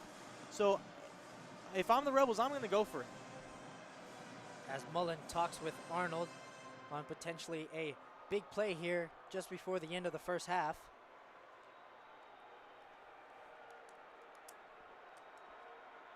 As the Rebels will break the huddle. 4th and 2 coming with 2:07 left just before halftime. Both tight ends in motion, Burnett and Burns. As Thomas in the backfield to Arnold's right. Arnold takes a high snap. Arnold looking. He's looking to throw the wheel route to Jaden Thomas. 1st and goal, UNLV. What a throw from Jackson Arnold. And what a play call by Dan Mullen. They loaded the box. 7 defenders in the box, expecting that ball to go to Jet Thomas, their superstar. You throw him out for that wheel route, and it's a phenomenal play. Gets him into the red zone and in prime territory to stack another touchdown on top of Memphis. So an exciting play, and we'll have to wait for the Rebels' 1st and goal after this 2-minute warning. We'll be right back.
Back inside Allegiant Stadium for first and goal for the Rebels after that exciting play just before the 2-minute warning. To your point, hit Jaden Thomas on that wheel route. And we talked about during the break, I thought he was going to score, but you know, what a tackle there on the Memphis defensive backfield end. And phenomenal touch by Jackson Arnold, really lofting it in. We expected Jet Thomas to run under it. Instead, he goes up for the catch. And once again, another phenomenal catch by Jet Thomas on this drive, really showing he can be that receiving threat as well as a rushing threat. So trips formation to Arnold's left side. The motion man is Matt Behrens, the tight end, as Arnold will take it. Quarterback draw time, and into the end zone for the touchdown. And Jackson Arnold running it in, putting on for the team as they celebrate in shock at what they are doing here in Allegiant Stadium. And once again, we saw that QB draw. And we talked about it earlier. The OC loves having that ability to not only do it with Jackson Arnold, but to do it with either quarterback, whether that's Alex Orji or anyone. Yeah, that was definitely an emphasis in camp. You know, I've seen it a lot, you know, either Orji or Arnold, you know, both dual threat quarterbacks able to run, and you can see it right there as that results in points. Yeah, you were at training camp all summer long in that blistering heat, but one of your key emphasis was especially Jackson Arnold was not afraid to run the ball. Yeah, he's definitely not afraid to run the ball. Given any chance that he had, you know, he took off. Ultimately didn't get hit like he is getting hit today. But yeah, that touchdown run from about 6 yards out will give UNLV the 14-7 lead just before halftime.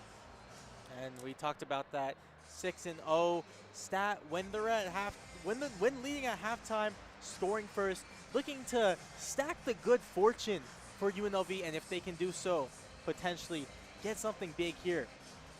Seems that the Rebels somewhat have had a stalemate early in the first quarter, but have somewhat found a groove here late.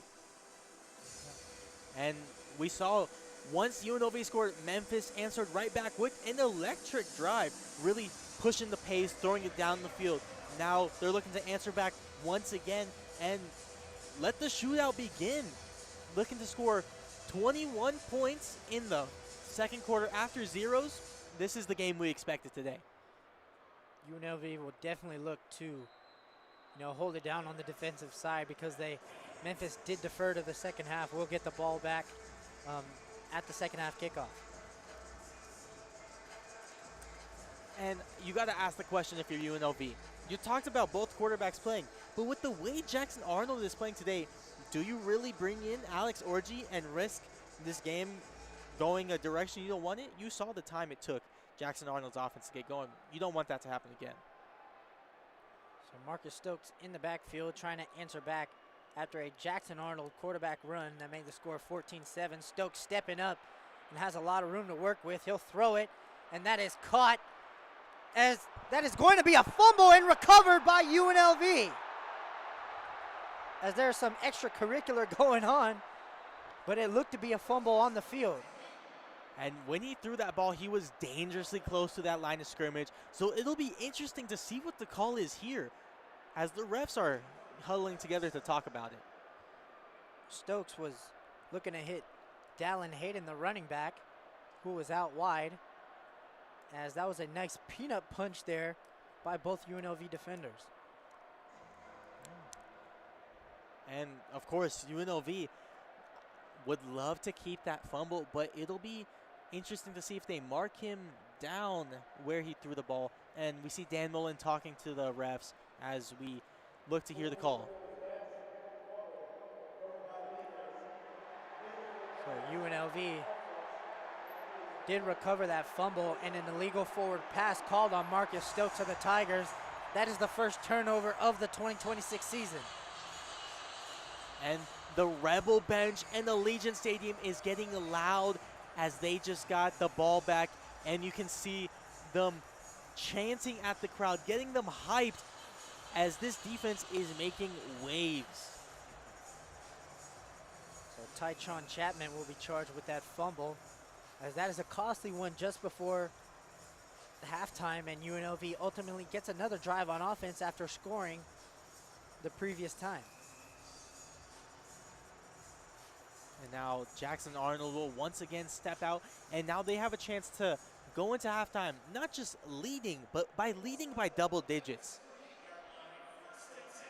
Yeah, but how about the defensive play there on the back end by Denver Harris to punch it out and recover his own fumble. Pat Tillman would be proud. Arnold will fake the handoff to Thomas. Now he's looking to take a shot downfield, and it's caught by Taz Reddix. Inside the red zone are the Rebels, wasted no time. And the Memphis defender looking for that push off. It's not going to come. And Jackson Arnold with a phenomenal back shoulder throw and late hands to make the catch. I mean, we have seen some excellent throws deep by Jackson Arnold here, especially in this second quarter. It was a very modest first quarter, like we had said, and now they come out firing with phenomenal throws and phenomenal catches. So 1:15 left before halftime. Arnold will keep it wide as he'll take another quarterback run as Arnold spins away, and he is tackled immediately as the clock is stopped at 1:06. And UNLV does still have those timeouts, unlike Memphis, so they very well can make something happen here. And with that territory they are in, a field goal will come easy, but you know they're eyeing that touchdown. See, now if you're Memphis, you wasted all those timeouts. Now, on probably the most crucial drive of the first half, you don't have any timeouts to potentially make some adjustments. You have to try and do it on the fly, which ultimately doesn't work out sometimes. And with 1:06 minutes remaining in this second half, Memphis needs to try and restrict this to a 10-point game. They will get the ball to start the second half, and being able to come back out and make that a 3-point game is vastly different than a 7-point game. Definitely all the momentum on UNLV's side after a score, a turnover, and now has the ball back after that deep shot to Taz Reddix just inside the 15. To Arnold with Thomas to his left side. The motion man is Taz Reddix. As he has two receivers to his left side, he'll fake the handoff, and he'll throw it out to Jaden Thomas as pressure came down on him. That pass is incomplete. Force and 3rd and 10. It was a little RPO bubble there, looking to hit Reddix from the slot. Wasn't quite able to with the collapsing side of the left line. Tried to hit the counterpart, Jet Thomas, on the right side. Wasn't quite able to, and it'll be an incompletion and a 3rd down for Memphis to get off the field here. So 3rd and long with just over a minute left in the first half. You ultimately stop the clock with that incomplete pass. So you definitely look to convert here. Arnold in the gun with Thomas to his right side. The motion man is Burnett. He takes a high snap. Arnold looking left, now looking right. He's scrambling out. Arnold will looking to take a shot to the 5-yard line. Some discussion there, and it was caught by Tayshawn Lyons. What a grab there. And a very tight catch, especially towards that yard marker. It's going to be 1 yard shy. As they're going to take a second look at that, see if he really did catch it, as both teams will talk it over for a potential 4th and 1 decision. So yet again, we see the escapability of Jackson Arnold and then able to fire it downfield. Ultimately didn't get past the sticks, but it's likely that UNLV will stay on the field for this 4th and 1. And he just barely escaped the grass of the edge as he nearly grabbed the jersey, but with that speed, being able to round the corner and make a accurate throw. A phenomenal job by Jackson Arnold, but now Dan Mullen has a decision to make. If this is continue to be roll to catch, do you go for it and risk not being up double digits, or do you take the field goal and take your points? So incoming in for the Rebels at quarterback is Alex Orji. This is definitely a spot that you will look to use his big body. And it is 4th and 1. You love those big boys up front, especially in the goal line, being able to really play some power football, especially expect to get a body on a body and a lot of bone-crushing hits here. So 4th and 1 from the 6. Tight end in the backfield. Motion man is Thomas to the left. Orji will keep it, put his head down, and gets the 1st down. And it seems like all three quarterbacks we've seen today not afraid to take a hit, as it looks like they're actually going to go with some quick offense, surprisingly, here in the red zone. Orji going hurry up, not letting a second chance for the review. Orji will take the snap, and a penalty there as Jet Thomas got moving a little early. This will be a false start. And now that quick game offense bites you, and now instead of going forward a little bit, you're going to be stepping back, making a longer distance for you with a 2nd and goal. So still some discussion about the penalty, as Arnold will come back into the game for Orji, as they will get the offensive lineman, number 74 of the Rebels, Amari Tazi, as UNLV will elect to take the 10-second runoff to 34 seconds, as they will save their timeout. And we do see Jackson Arnold coming back out onto the field, swapping with Alex Orji.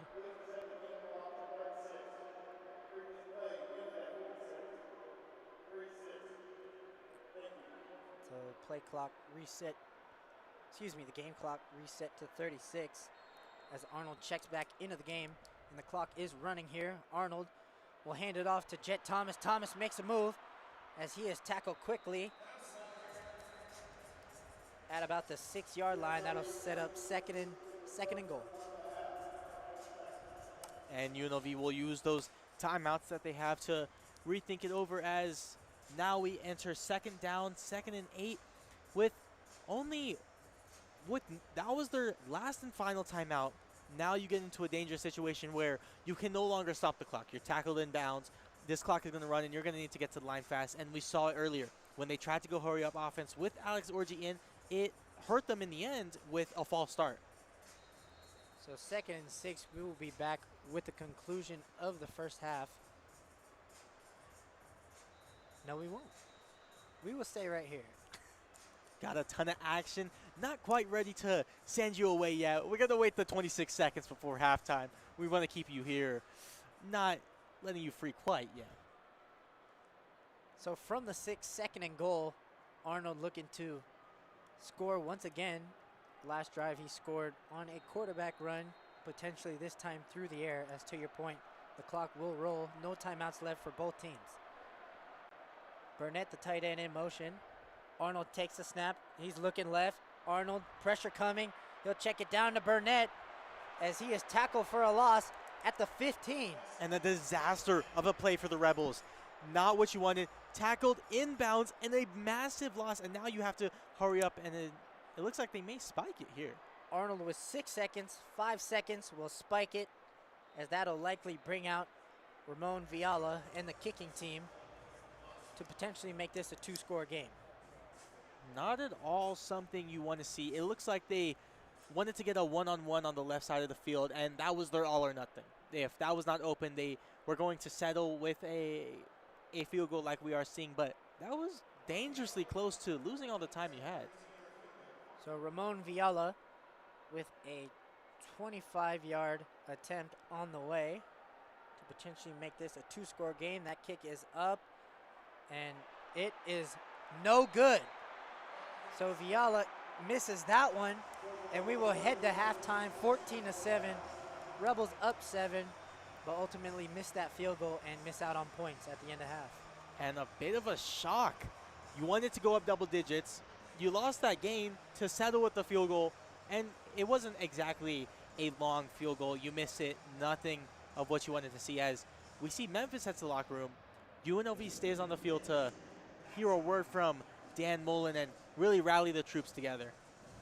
Yeah, somewhat of a little shaky end of the half there. You know, Arnold completes a pass to Burnett, almost behind the line of scrimmage, and ultimately caught it. Clock still running, still scrambling in their mind. They just, settle for a field goal attempt that ultimately doesn't cash in. And we saw that QB switch with Alex Orji, and you got to wonder, with that false start, was a bit of the cadence situation, the different QBs with different cadences. Did that play a role along with the hurry-up offense? Now you got to wonder, are we going to see Alex Orji in the second half? Or will we continue to see Jackson Arnold? Got that fourth and 1 play, picked up the first down creating first and goal, but following that play, picked up a penalty. Granted, UNLV was out there scrambling, trying to look for something, but definitely a question for the second half. As we will head to halftime break, we will be back in about 10 minutes to discuss what happened during the first half.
Welcome back from halftime inside Allegiant Stadium here in this Week 0 matchup between the UNLV Rebels hosting the Memphis Tigers. I mean, we've seen just about everything that you'd want to see inside a college football game.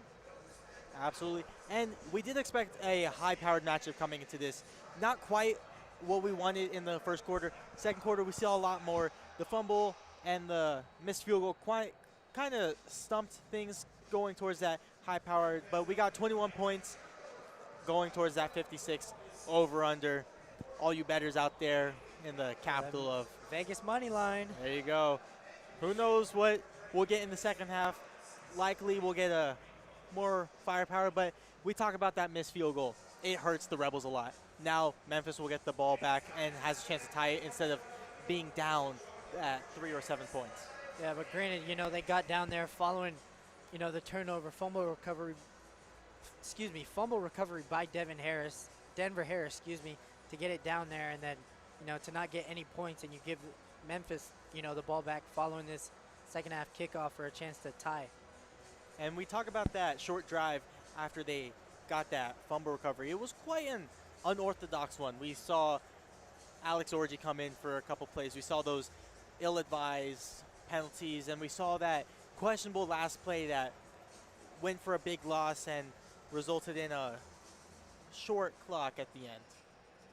Yeah, that short clock, ultimately caused some chaos, and then ultimately caused the missed field goal to keep this, a one-score game. But yeah, let's talk about, the quarterback Jackson Arnold, who's really taken charge of this offense. Came into this game with a question about, who might take more of the reps, and we've seen for almost the entire amount of the first half that Jackson Arnold looked to command the offense. And he's had a phenomenal day at that. 17 of 21, 203 yards through the air, 1 touchdown through the air, 1 touchdown on the ground. He's had a great day, along with being the leading rusher of the game, actually, with 40 yards, surprisingly over Jane Thomas, who only has 30 on his 8 carries. So he's been having a phenomenal day, and now what Dan Mullen had said, both QBs will play, he made it seem more like a 50-50 split. But now with that small stint that Orji had, do we expect a just for certain plays situation? Right now it seems like we're getting about 90-10 situation. But yeah, when Orji did come in, had that 4th and 1 conversion on the quarterback run, that ultimately led to the, we talked about the scrambling at the end of the first half. But yeah, Jackson Arnold has really, taken charge and looked like a commander of the offense, that's for sure. Now, obviously, we are not coaches down on the field, but if you ask us, we believe Jackson Arnold has earned his spot to remain the starting QB in this second half, and it looks like he does put UNLV in the best position to win. We talked about, just some of the throws and his escapability to get out of the pocket. Not so much stuff inside the pocket, but his, elusiveness outside of the pocket, making throws, either running, making first downs, touchdowns. We've seen it all just in the first half, and I'm super excited about the second half coming up. Yeah, and that elusive ability on top of his elite ball placement that we have seen, that first touchdown was an absolute dime. Dropped it right in the bucket. And then that throw to Jet Thomas to set up the second touchdown was another great throw that could have very well been a touchdown in itself. Now, on the other side, Marcus Stokes, who is also a dual threat. We want to see him kind of do what Jackson Arnold is doing and get outside the pocket, make those on-the-run throws. We know he's capable. We know he's able to have those awkward arm placements and make good throws doing so. So it'll depend on what we see heading on to the second half.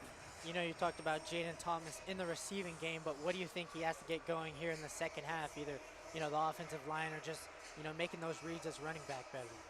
It very much looks like Memphis has made an emphasis on slowing the superstar down, and it's definitely not the day he's wanted. 8 carries, 30 yards, 3.8 yards a carry. Now the long was a 10-yard run, which makes the stats even look a little underwhelming for what it should be from a superstar like himself. If I'm the team, what you have going right now is working for you. There's no reason to change it. Jet Thomas doesn't have to be your offense, but when you can count on him, you should. And if they do get the run game going, I don't see Memphis being able to stop this offense.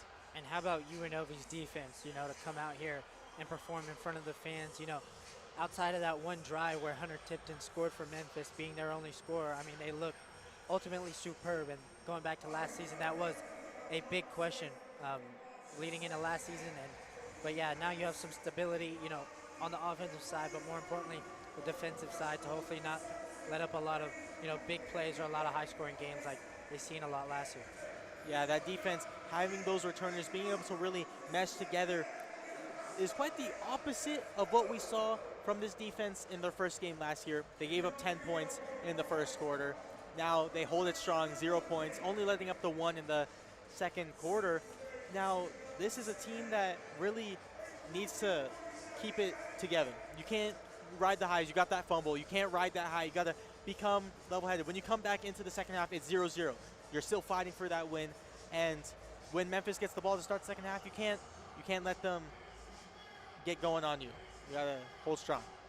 And we've definitely seen the emotion, from both sides. Week 0, college football's back. I mean, we had, some action earlier in the Mountain West. San Jose State ultimately lost to USC earlier, but yeah, still keeping it here inside Allegiant Stadium. The kickoff for the third quarter is just about underway. We get another half of football. Absolutely, another exciting half of football as the fans are starting to make their way back to the seats after halftime, where they got your hot dogs, maybe down the glizzy. Well, you can get some nachos. I know Allegiant Stadium has that nice popcorn bucket. Maybe the fans getting a souvenir. Maybe it's some Rebel fans from out of state coming in, getting a little souvenir for your trip back. And maybe Memphis fans getting something that they can put on a little shelf or something. So Marcus Stokes and the Memphis offense will look to take the field after the Rebel crowd gets on their feet and excited for the second half. But yeah, out of this Memphis Tiger team, what do you expect to see, Marcus? This Memphis Tigers team needs to rally behind. That fumble was, Pat Tillman would be proud, but that peanut punch cannot happen again. They need to really ball control, can't go via interceptions where it'll hurt them. As you see UNLV with that dangerous Juice Boys as they're trying out for the kickoff. But they really need to settle down. They can score. We've seen it. They were in their scoring drive. They were slinging the rock, and they need to do that once again here. So here we go. Kickoff just about to occur as the Rebel bench is up and on their feet as Ramon Viallo will look to kick this off. And back to receive for the Tigers is Alante Brown, the freshman transfer receiver, as he'll take it out at about the 5 and gets a good block, and he stiff arms a coverage man and goes out of bounds just around the 30-yard line. And how about that? Something we really haven't seen today, a kickoff return, and he really fights for the yardage, getting to the 30-yard line, really pushing through. We said that stiff arm, really showing the power he has, and UNLV will once again trot out that 3-down lineman for defense. So here we go, Marcus Stokes and Covey in the backfield. Again in this wide set for the Tigers as we've seen so often before. As Stokes looks to the sideline. Covey on his right side. Stokes will take the handoff and hand it to Covey. Covey waits and now accelerates through the hole, picking up about 5. And then a big emphasis on that play action, not only from Memphis, but from UNLV too, as it is working for them once again. Looks like a RPO option there, and he decides to hand it off instead. So 2nd and 5 now. The motion man is Hunter Tipton. Gets closer in the formation. Covey to Stokes' left side now. We'll hand it right back to Covey as Covey could not get away. What a tackle there by McDuffie. And it was a phenomenal tackle by McDuffie. That one-on-one tackle, especially for DBs, is not easy as he comes down and makes a play that Memphis really wanted to. So 3rd and 4, and that quick pass and catch, couldn't even let us speak, is good for a first down. Mumu bin Wahad there on the quick tackle. As Memphis, once again, pushing the pace, they had that extra time from halftime to get a game plan going. Stokes in the gun. We'll keep this wide set look. Covey still in the game. looks to the sideline as Stokes looks to change the play. Snap to Stokes. Stokes looking quickly and a quick hitter there over the middle of the field. Hits number 11 of Memphis. That was Jermaine Hayes. A nice quick pass there. And the linebackers for UNLV got caught down and opened up the throwing lanes. As we'll look to take a deep shot to Stokes, as that is into the end zone for the touchdown. So Memphis answers quickly, and wow, what a throw from Marcus Stokes. And you gotta wonder what happened for the Rebels. He was stride for stride, and he just couldn't keep up the pace and the distance between them. As we look at this replay, he just kept getting more and more distance on him. Like, it looked like he almost gave up on the play there, and it's just not something you want to see at all if you're the Rebels DC. So Stonka Burnside gets his first touchdown and a long one of the 2026 season as Memphis looks to tie this game up 14-14 pending the extra point, as that is up and good, and we are once again deadlocked. And Memphis accomplishes their mission, and UNLV once again relishes on the missed field goal that hurts them. Instead of being up by 3, you are now tied, as most likely we expect Jackson Arnold to trot out when they get the ball back. It'll be interesting. So Stokes with a bomb downfield to tie this game up 14-14. We will be right back after this short break.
Welcome back inside Allegiant Stadium, where Memphis went straight down the field with a long pass from Marcus Stokes to Stonka Burnside to tie this one up 14-14. And we were listening to K-pop Demon Hunters at break, and right after Marcus Stokes and Memphis popped a big one for the touchdown, and we were talking about it as well. It looked like the slot receiver, it looked like a similar play we had seen earlier on in the game where the slot receiver broke free, just like we saw there. So on the return is Jet Thomas, and he'll bring it out as he gets blown up at about the 14-yard line. Number 41 of Memphis on the coverage. That was Tylon Nash, the redshirt freshman, making the tackle. As we have an injured player, we will step aside.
Welcome back inside Allegiant Stadium, where that Memphis defender is, or excuse me, that Memphis special teamer being helped off of the field.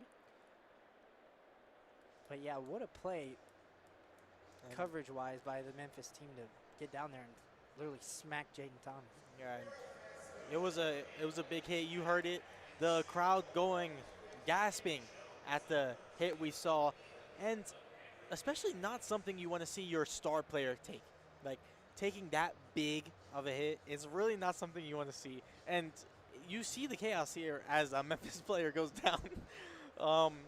It's not, especially kickoff now. Of course, the rule is different from pros to college, but the kickoff is a dangerous game. It's one of the most brutal plays that you see in football, and you see the outcome there as he walks into the blue medal tent, helped by a couple Memphis trainers. So I'll take it that Marcus does like their best players at kick returner.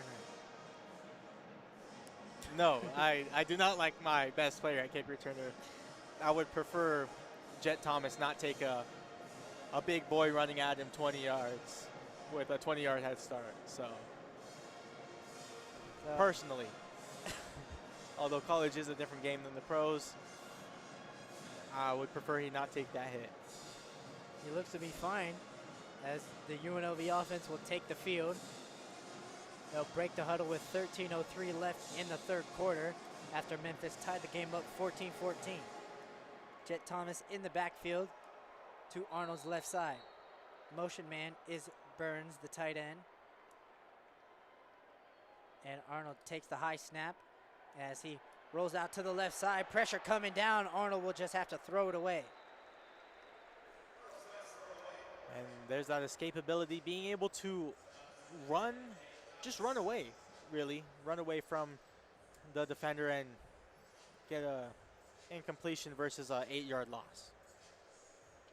So the pressure was barreling down on Arnold there. That was Zach Ruffin, the linebacker from Memphis, who didn't give him any space and forced that throwaway for 2nd and 10. Arnold in the gun with Thomas to his right side. He'll send him out. And Arnold will keep it on this quarterback run. Arnold's got a lot of room.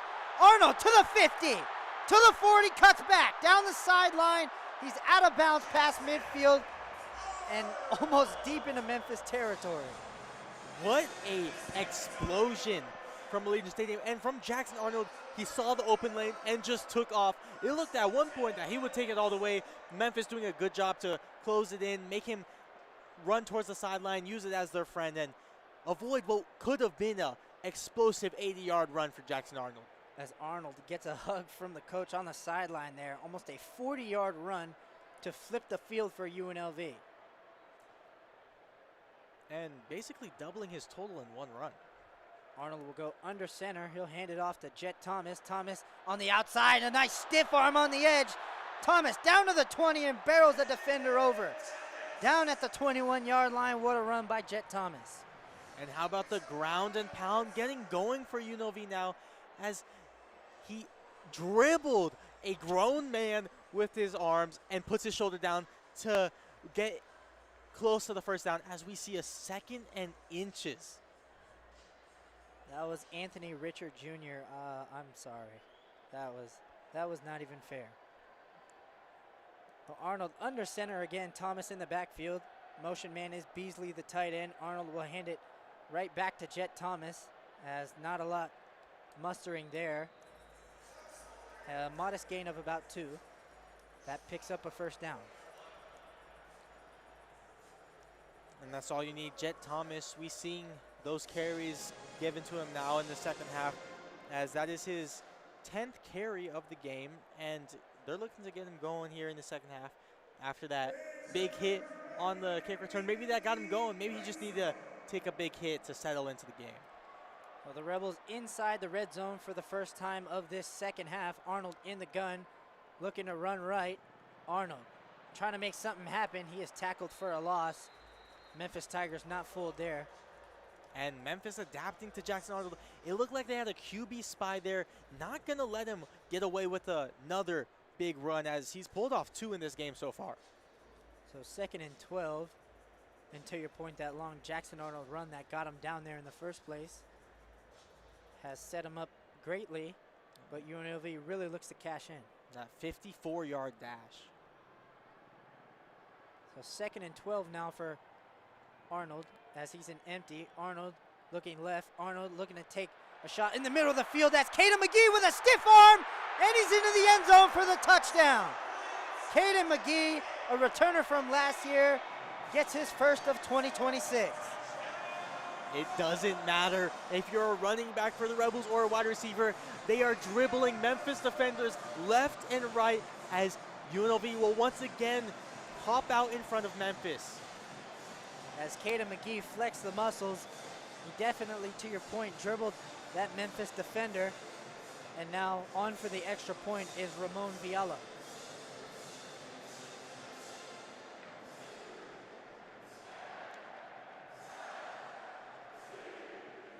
But again, what a play by Arnold to find, the wide open McGee in the middle of the field. I mean, that's an easy throw there, but, McGee did the rest. That looks good on Jackson Arnold's stat sheet for sure. Absolutely.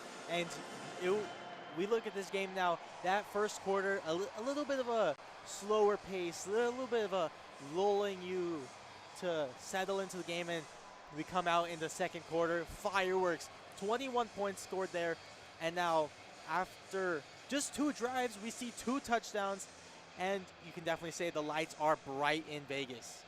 So 21-14 the score following that Caden McGee touchdown from Jackson Arnold. We will be right back after a short break.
Back inside Allegiant Stadium, where fans look to be on their feet after that score from the Rebels to make the score 21-14. All smiles right now as the Tigers look to get the ball back. And as Viala's kick will go to Browner, as Browner gets free past the 30. He's past the 40 and tackled by Viala there, but good starting field position for the Tigers. And a good tackle for a kicker especially, but Memphis, they had a good return the first time they took it out. Now they said, let's do it again, and a phenomenal return, giving their offense great field position for a chance to strike back against UNLV. So they're set up at the 43. Marcus Stokes back out there for the Tigers in this wide set, as that looks to be Jalen Carter in the backfield to his right side. now his left side. Hunter Tipton is the motion man as well. As Stokes takes the snap, he's looking left right away. Quick hitter, complete. That was to number 11, Jermaine Hayes. As that is caught, and they get about halfway to the stick, 2nd and 5 coming. And a good job to come up and make the tackle. Trying to make a big pop, wasn't quite able to get anything to drop open for him. Tigers still staying in this wide set as Tipton motions over to Stokes' left side. As Stokes looks to be changing the play. Carter still in the game. Stokes will hand it. No, he'll keep it. Stokes picks up the first down and a lot more, still on his feet as he's down at about the 36. And we talked about that dual threat ability from both quarterbacks. Now Marcus Stokes showing it there as he gets a good gain for Memphis, getting him inside the plus territory. Stokes right through one of those gaps there, and then you could see the look on his face, really wanted a lot more as he thought he had a chance to break that tackle. Stokes still in the gun with a wide set. Carter still in the backfield with him as he'll hand it to Carter. As Carter accelerates through. Carter, nothing but green grass. And that's a Memphis Tiger touchdown. And there was no safety back there. Everyone came down. The tackle was missed, and nothing but green grass in front of him for an easy walk-in touchdown for Memphis. 36 yards out for Jalen Carter, and his first touchdown of the new season is a big one to potentially tie this game at 21. So on to attempt the extra point is Philip Laforgue. And his kick is up and good. And guess what? We're tied once again. And that's what this widespread offense from Memphis does. It forces them out wide and gets these Memphis running backs one-on-one opportunities to break a tackle like we saw and take it to the house just like that. And if you're UNLV, you really have to anchor in. Justin Flo and D. Creighton, the linebackers for UNLV, really have to be able to make those tackles in one-on-one situations. We saw the DBs able to do it, coming up and making a tackle against wide receivers. The linebackers need to be able to get wide and make that one-on-one tackle so these ill-advised breakaways don't happen again. And it looked as if Carter was, on the cusp of being tackled, but, missed tackle, and then he's off to the races. And then, yeah, to your point, that's what this spread offense does to a defense. It's not hard, especially for, an offense to run that, but on the defensive side for the defensive coordinator, you got to come up with everything to try and stop it.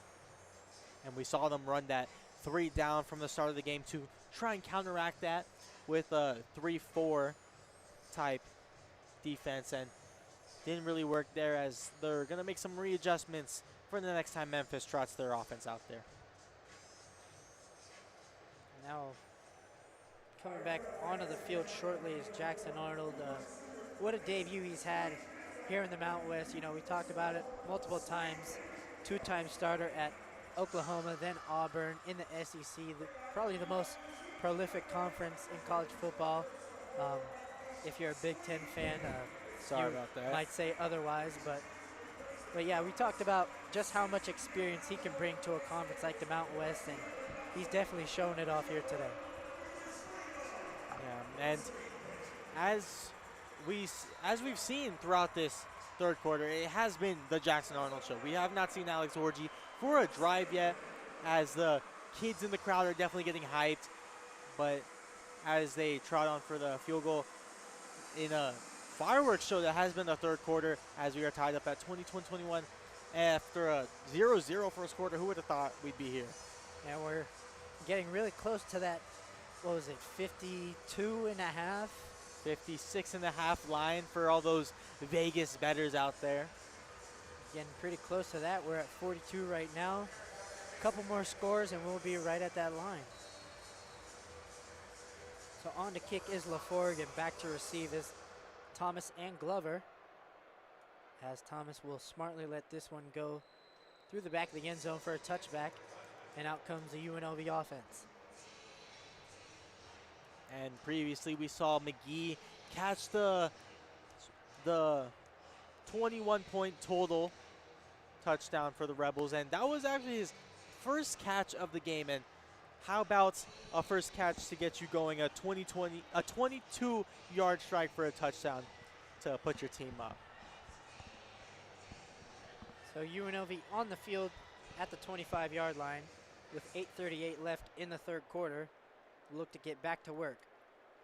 Glover in the backfield to Arnold's left side. Amarion Walker to his left as well. Arnold will hand to Glover. Glover going right through the A gap, as that is a short gain of about 4. And we see them trying to establish that run game. We saw a bit of it in their first drive of the second half. That was with Jet Thomas, of course. Now you switch it up with Glover, trying to power it in and make this Memphis defense work for it. So 2nd and 6 coming. Motion man is Burns. In tighter in the formation. Arnold will hand it back to Glover. Glover has the first down and a lot more. Glover running down the sideline past the 30. He's down at about the 25-yard line. What a run by Jalen Glover. And how about the speed to bounce off of a tackler and then just fly out past everyone.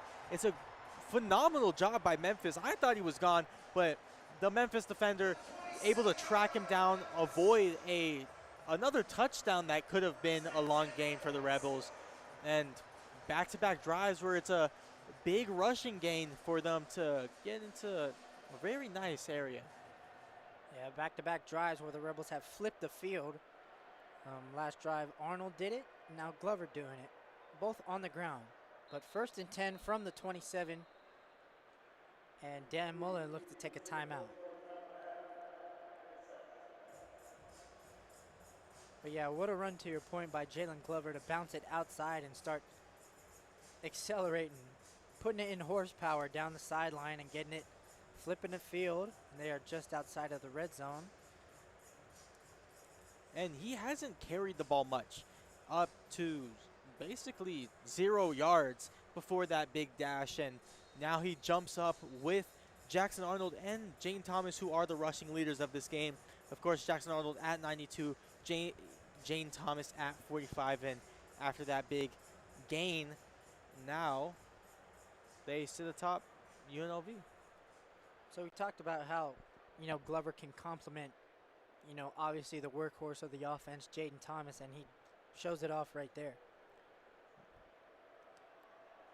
So 1st and 10 from the 27-yard line. Arnold and the offense look to operate. Glover still in the game after that long run as he's motioning out to the left side. Arnold will fake the quarterback draw, and now he's under pressure, and he is taken down. That is the Memphis Tigers, number 15, Elijah Kinsler, with the sack. And the pocket collapsing, as we've seen Jackson Arnold do so well, escape the pocket, extend the play, maybe run for it. Memphis able to get their hands on him this time, not let him go anywhere. And it's a sack that we haven't seen much of today. Yeah, we talked about how much escapability Jackson Arnold has. Didn't have any there, setting up 2nd and 16. Arnold will hand it off to Glover. Glover looking to bounce outside. Can't get away from that defender, as that is Ian Foster there on the tackle. A flag on the play, but no matter the outcome, Memphis does a great job of stopping them where they are and potentially forcing a 3rd and 16. So it is a hold. It is a hold on the Rebels, as the Tigers will decline it and bring up 3rd and 16. So a little bit of a stalemate there after the long Jalen Glover run. They take the sack there and then get a holding penalty on what would have already been a negative play. And now once again, UNLV finds themselves in a long gain situation. Arnold in the empty will take the snap. He's looking right, looking in the middle of the field now. Tried to find Caden McGee. No flags there. Crowd begging for a penalty. Caden McGee doesn't seem to be arguing, so it looks like it won't be a penalty. Yeah. As we look at this replay, he definitely had his arm around the waist. Wasn't enough for the refs to warrant the flag, as this crowd very much believes that is a penalty. They see the contact early as they continue to show the replay, but is a fourth down outlook is shocking from the Rebels. So UNLV's offense will stay on the field for this 4th and 17. Arnold looking in the middle of the field to McGee, as he is right at the line to gain, as he might be a little bit short and the Tigers will take over. And how about the call from Dan Mullen and the Rebels offense going for it on a 4th and long, 4th and 16. You decide to make the call to go for it, and you come up 1 yard short after a 15-yard gain. Yeah, what a play there, just to make it somewhat competitive. But yeah, what a call, to your point, by Dan Mullen and the offense, as now the Memphis Tigers will take the field and potentially look to take the lead as well. As Memphis eyes their first lead of the game. So a wide set look for the Tigers, of course, as that is Hayden in the backfield, running right over a couple of UNLV defenders for a gain of about 5. As once again, Memphis trying to keep that tempo after a semi-quick change for the Rebels defense. 2nd and 5, Hayden still in the backfield. Excuse me, 2nd and 3. Still in the wide set look. Stokes takes the snap, pulls it back, looking in the middle of the field, and that's deflected. That was deflected by number 15 on UNLV, Blessing Alualu Tuimalatu. Phenomenal name pronunciation there, partner. And it's a great job by the D linemen and the linebackers to get their hands up and disrupt those throwing lanes. So 3rd and 3 coming, a massive play here into this game up to this point. 5:25 left here in the 3rd quarter. Stokes looks to be setting the protection. Covey now in the game at running back. He'll shift to Stokes' right side. Stokes takes the snap. He's looking, he'll shovel pass it to Covey, as that is very close to the 1st down. Rebels believe they got the stop.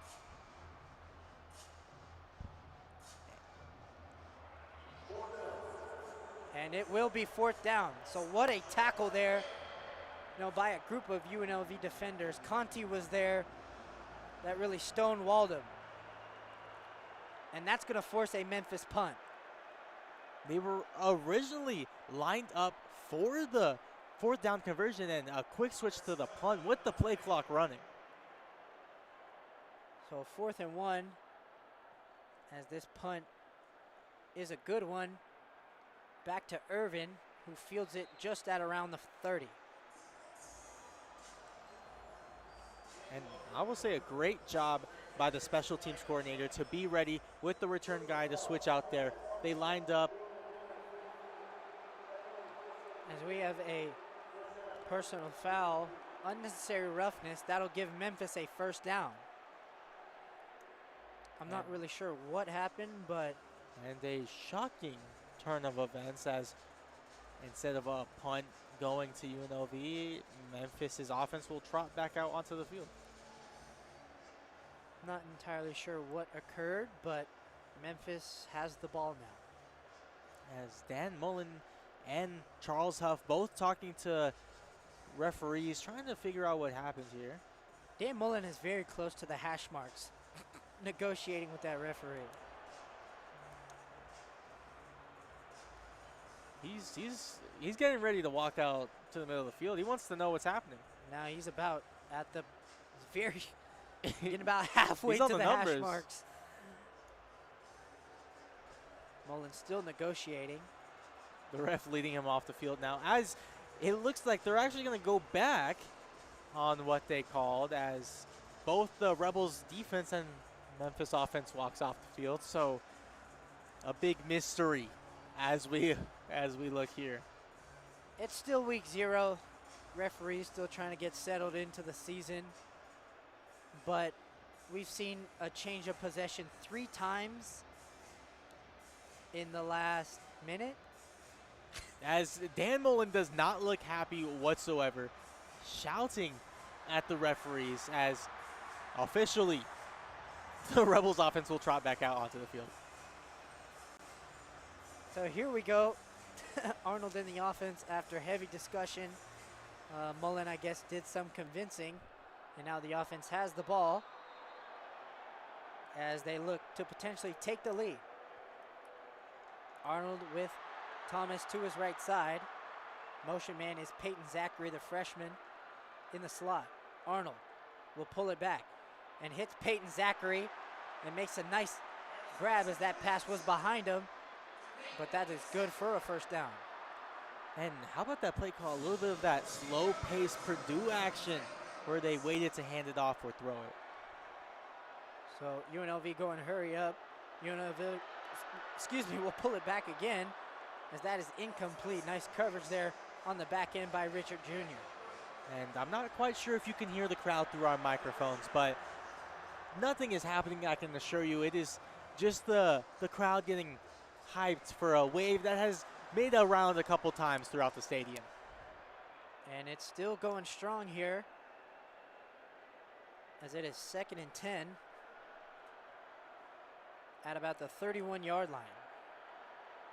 Arnold and the offense looking to operate here. Zachary, now the motion man into the slot. Arnold with a deep drop. Pressure as the pocket collapses. Arnold escapes it and fires it downfield. Just missed. I believe that was Caden McGee in the middle of the field. Excuse me, Matt Behrens. While that was an incompletion, that was a phenomenal play for Jackson Arnold even to have a chance to get the throw off. Was surrounded by Memphis defenders, took a nasty hit, and he was close to getting his hands on it. Just missed the tight end Burns by, might have been a couple of inches, but nonetheless 3rd and 10 from the 31. Zachary in motion to Arnold's right. Thomas in the game to Arnold's left. Burnett motions out wide. Arnold, deep drop again. Pressure coming. Arnold can't escape it, and Memphis gets the sack. And this Memphis defensive line is stepping up in the second half. This is not something we saw in the first half. Now we transition to quarter 3, and they are disrupting Jackson Arnold, making him very uncomfortable in that pocket. And if he starts getting happy feet, he's not going through his reads. He's taking early check downs. He's running around when he shouldn't be, and that can very much benefit this Memphis defense. That was once again Elijah Kinsler. We said his name a couple of times. And on to punt is UNLV as Brown is back to return it. And Brown catches it, and he is blown up by UNLV defenders. Cam Santi was in there first on the action. He was trying to fight. He threw a defender off him before getting absolutely lit up by a UNLV special teamer.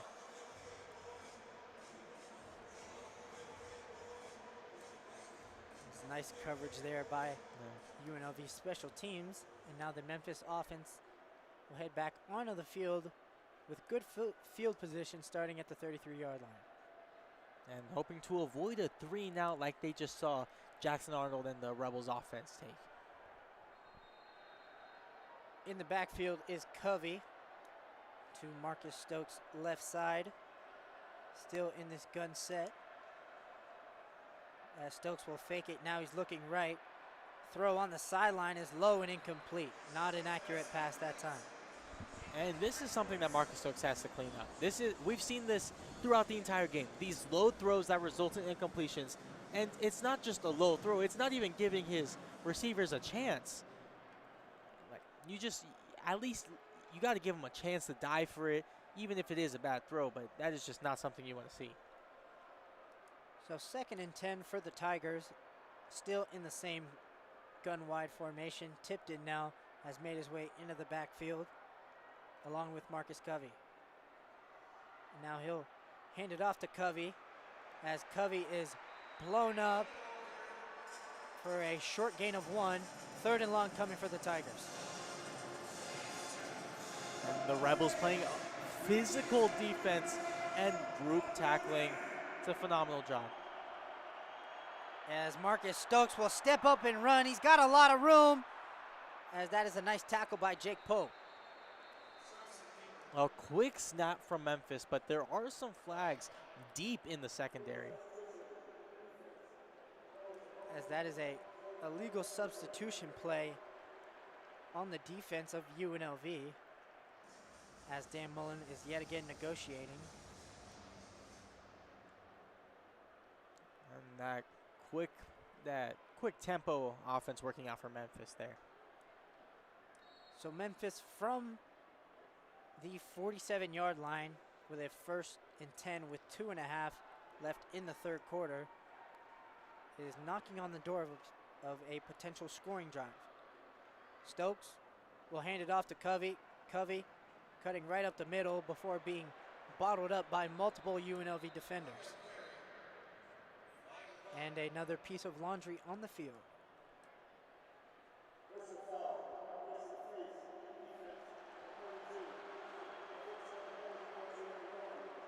So that is a hit to the head penalty called on UNLV, as that'll give Memphis another 1st down. And we saw one called on Memphis earlier. Now it's called on UNLV. But that play, UNLV was very much ready for a run. A lot of guys down in the box. Their deepest safety, like we are seeing right now, was 10 yards down, which could open up a deep throw for Memphis. So Memphis with 1st and 10 at about the 34-yard line is really threatening now. Stokes in the backfield with Carter will fake it and now hit the receiver over in the middle of the field. That was Clue, for a 1st down. So now inside the red zone are the Tigers and wasting no time.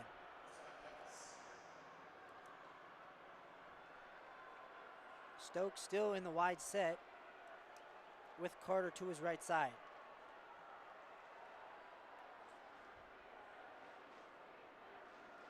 .140 left in the 3rd quarter. Stokes looking right again, will throw it high as it is almost intercepted by Fulton. Fulton, the 6'3" safety, standing back there. If that's a guy that has a chance on the ball, that's him. And another dangerous throw for Marcus Stokes. We saw it very early on in the game. Now we see it again. That is very dangerous and would be very costly if they turn it over here.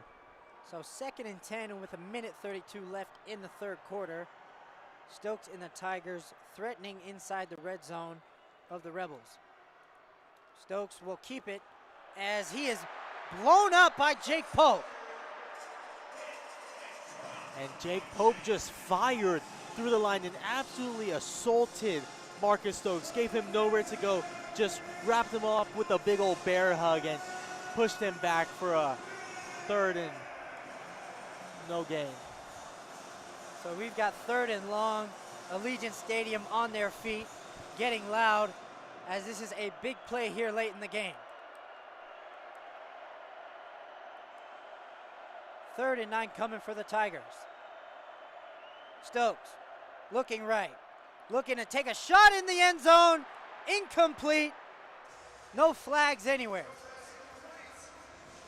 And that ball was just out of bounds. Never gave his guy a chance. And to be fair, I don't think he would have if it was a good ball. There was some contact, but that's an uncatchable ball. The refs hold on the flag today. And now Memphis, even settling for a field goal, has a chance to take their 1st lead of the game here. So on to kick is LaForgue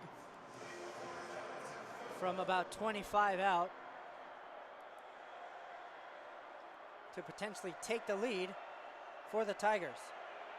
Snap, hold, good, as that kick is good and Memphis is in the lead.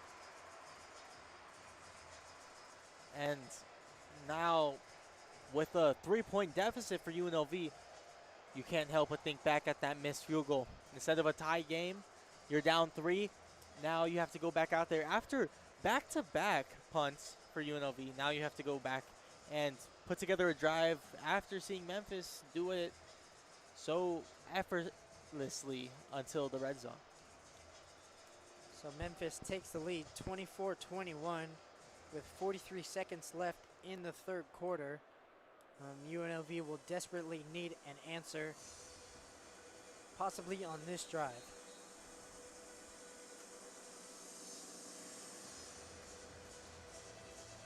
Approaching 10 o'clock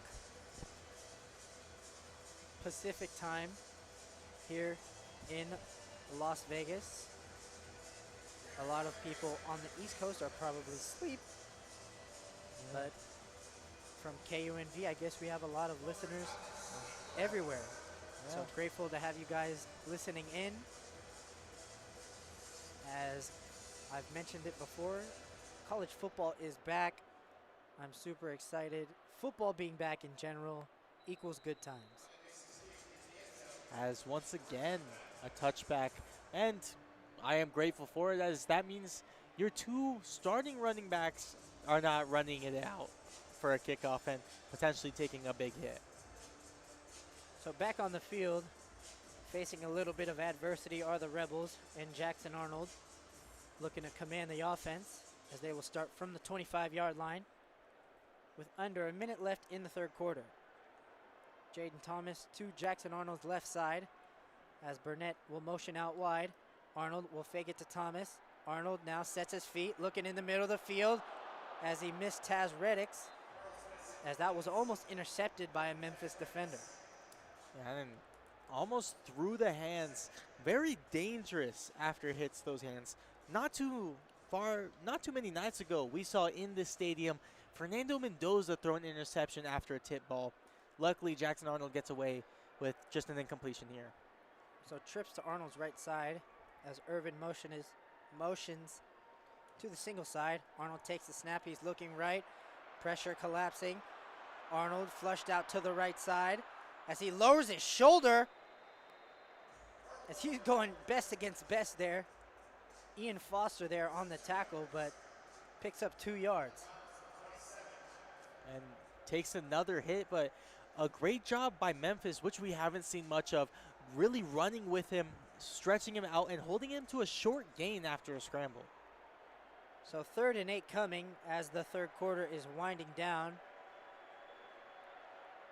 Arnold with Thomas to his right side. 5 seconds left. Arnold takes the snap. He's looking right, now looking left. Arnold looking in the middle of the field. It's caught by Reddix. No flags there. That'll set up 4th and short. But that is the conclusion of a wild third quarter here in Allegiant Stadium. And a lot of fireworks, doubling our point total from the first half. Instead of a 21-point first half, we now scored 24 points in the third quarter. And the shootout that we once imagined is looking strong. And now we got Grove Street Party playing Waka Flocka. 4th quarter time means party time. Yeah, and you can see the UNLV Rebels across the bench getting hyped, trying to get the crowd on their feet, and you can see the flashes from across the crowd. Those glow sticks they have shining bright in the Las Vegas Strip. You know, pregame it did not look packed, but now that I take a closer look, it looks pretty packed.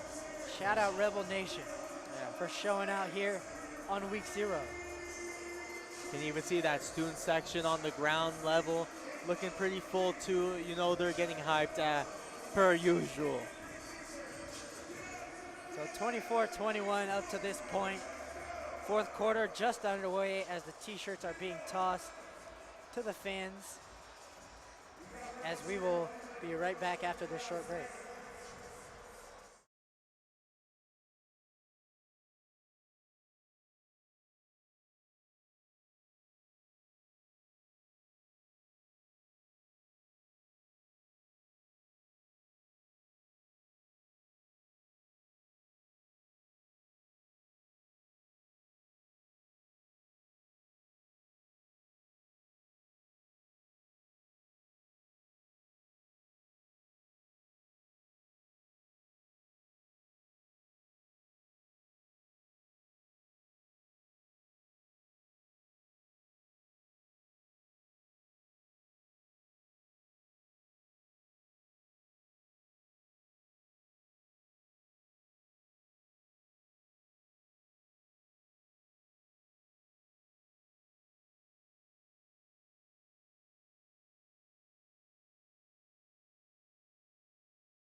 fourth quarter here inside Allegiant Stadium for week 0. 24-21, Memphis leads. But we have some jump playing right now. Yeah. Some jump around. And as we look back at the previous 3 quarters, as UNLV has the ball, they lead in time of possession, lead in first downs, lead in passing yards, and yet they're still behind in this game. So wanted to punt Matt Chules as he gets away a good one, as that is excellent coverage there on the special teams unit, as Memphis will have the ball at about the 24-yard line. Very dangerous for the returner there. Had to cover a lot of distance to catch the ball, and being able to take a hit after a quick run and catch. Good job holding on to the ball. Don't know many that can do it like that. I know certainly if you trotted both of us out there, we are not making that catch and holding on to it. Might be able to make that catch. Back it. You gonna hold on to it if I come running at you and hit you like that? Oh, definitely. Get some Oklahoma drill going. Who knows what will happen. So back on the field are the Tigers. Stokes in the backfield with Hayden and Tipton also in the backfield, as he'll hand it and pick up a good gain there on first down, about 5. And you can see him just turning those legs, just keep him going, just keep pushing, and gets a pretty good gain and a very manageable second down.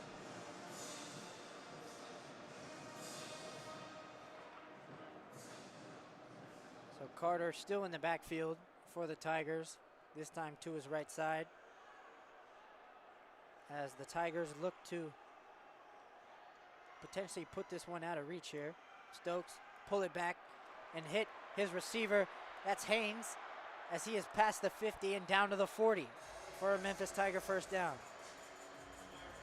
And a great job to put your foot on the ground, as you got the spin cycle going a little bit, as Davis was able to take it for a big gain, and Memphis into past the 40-yard line. Memphis wasting no time now at about the 38-yard line. Stokes in the offense. Still staying in this wide set. Stokes looking left, looking to take a shot downfield. He's got a man open, as it's incomplete. Tried to get it there, right back to Hayes, but a nice play by Mumu bin Wahad on the breakup. And Mahad he gave up the big touchdown last time. Wasn't able to keep pace, and you saw it here. He was beat. He was beat. There is no questions about it, and it was an underthrow by Marcus Stokes. Gave him a chance to recover and get back and disrupt that throw, but he needs to lock down that slot area and make sure nothing gets past him again. Stokes will hand it to Carter, as he is quickly tackled by number 8 of UNLV to set up third down. A massive play coming in the fourth quarter for the Rebels. Memphis wastes no time. Quick snap. Stokes looking right, taking a shot downfield, as it's incomplete, but a penalty flag down. Crowd does not agree with that. And Helm cannot either, as he was stride for stride, and just right at the end when the ball was coming close.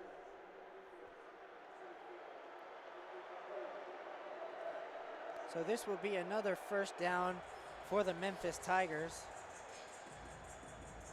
as they are just outside of the red zone, right at the 20.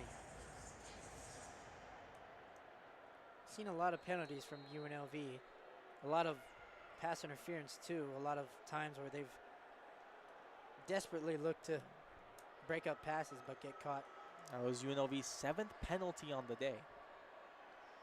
Stokes pulls it back, looking left, as that was high, looking for his intended receiver. That was number 5 of Memphis, Stonka Burnside.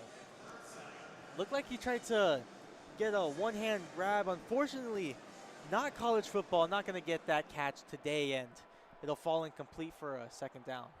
Burnside, who had the long pass from Stokes earlier in this game for a score, could not corral that one, setting up 2nd and 10 with just under 13 minutes left in the ball game. Stokes will hand it off to Carter. Carter gets bottled up quickly by multiple UNLV defenders, setting up 3rd and long. So at 3rd down and long again, UNLV looks to get a stop. Last time they gave up that penalty that gave Memphis a second chance. Now Memphis, keeping with that quick tempo, looking to get it themselves this time. 3rd and 8, Memphis wastes no time getting set as he looks to the sideline and gets a play change. Motion man is number 1 of Memphis as he fumbles the snap as it is incomplete. Pressure from multiple Rebels forced the incompletion, and 4th and 8 coming. And we saw it on the last 3rd down. UNLV brought the heat, 2 DBs off the edge, and now they bring the house on this 3rd down. And because he bobbled, gave him even less time, and it's going to be a sack for UNLV. And once again, we'll see the Memphis kicker trot out after going 1 for 1 earlier today. So a 30-yard attempt for LaForgue, who nailed the other one from 25 on the opposite end of the field. Look to put Memphis up by 6. LaForgue's kick on the way. It's good. And now the Rebels defense still keeps it manageable. Still a one-score game, 21-27, as UNLV has some questions to answer on offense with Jackson Arnold. And we will be right back after this short break.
Welcome back to the 4th quarter here inside Allegiant Stadium. Score 27-21.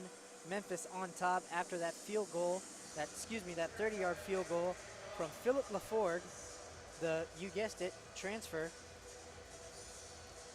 And it's been 13 unanswered points for Memphis, and UNLV, 3 straight punts. They have to figure out what is going on here. And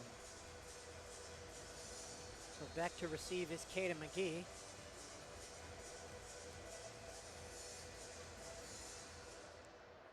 this kick will sail through the back of the end zone and out trots the UNLV offense as they are down by 6 with just over 12 minutes left in the game, so you have to answer back here shortly. And Jackson Arnold, who is 21 of 30 on the day, 260 yards and 82 yards on the ground, looks to make something happen for this Rebels offense.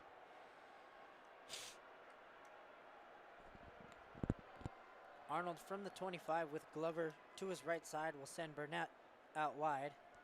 He takes the snap and pull it back as he completes it in the middle of the field to Caden McGee. Looked like the Memphis defender got there a little bit early, but McGee still caught it for a first down. And it was a contested ball. Good job holding on to it. And Caden McGee making his name known in the second half here. Yeah, we've seen a lot of his catches come in the middle of the field, representing that slot guy for UNLV here in week 0. Arnold under center with Jet Thomas in the backfield. Motion man is McGee.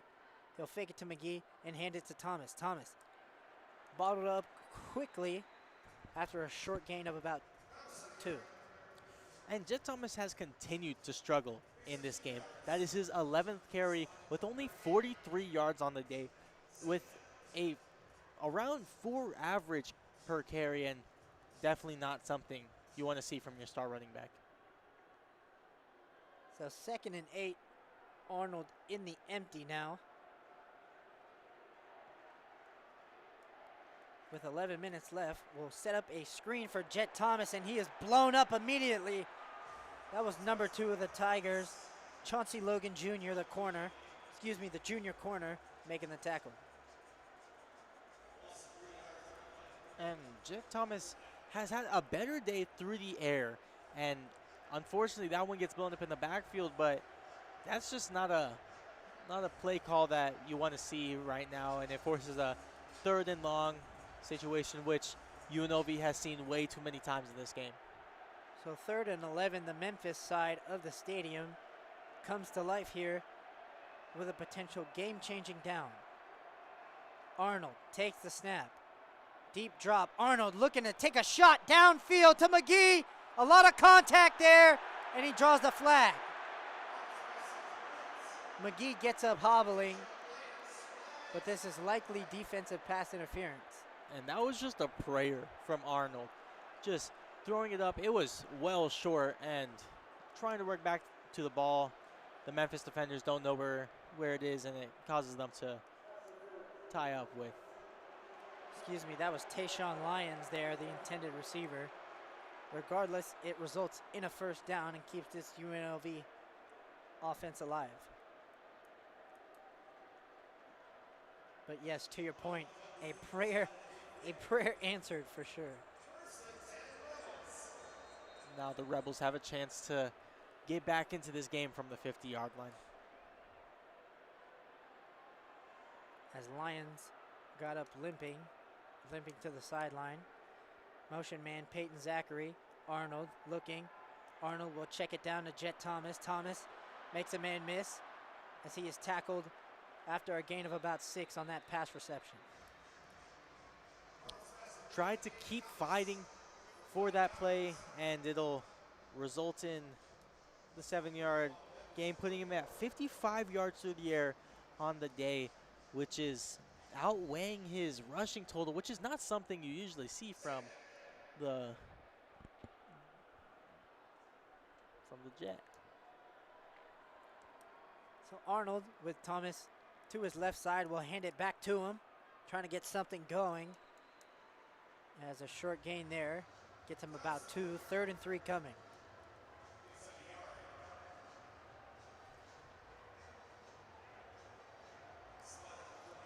It has not been a pretty day for Jet Thomas. Had the one reception on the wheel route that set up the Rebels with a 1st and goal that ultimately scored a touchdown, as that might have been his biggest play. And the Rebels have struggled on 3rd down, only 18% on the day. So 3rd and 4 coming with under 9 minutes left in the game. Motion man is Peyton Zachary. Arnold on the keeper. Arnold will put his head down and get enough for the first down. Jackson Arnold he's running like a running back out there, absolutely putting his shoulder down, pushing the pile to make sure he gets this team the first down and keeps their hopes alive on this drive. So Arnold in the offense will operate from the 39-yard line with 8.5 left in the game. Remember, Memphis is up 27-21, but UNLV is knocking on the door of a scoring drive. Motion man is Peyton Zachary, and a timeout has been taken by Charles Huff defensively. And that's not the first time that we've seen Charles Huff take a timeout defensively. We've seen it multiple times in the first half. Yeah, and we actually didn't see it from Dan Mullen in the first half, but now in the second half, we did see it earlier as he takes a play out of Charles Huff's playbook. But you can see the dynamic between the coaches as Charles Huff prioritizes the being prepared for the next play versus Dan Mullen, who wants to set his offense up for success later on.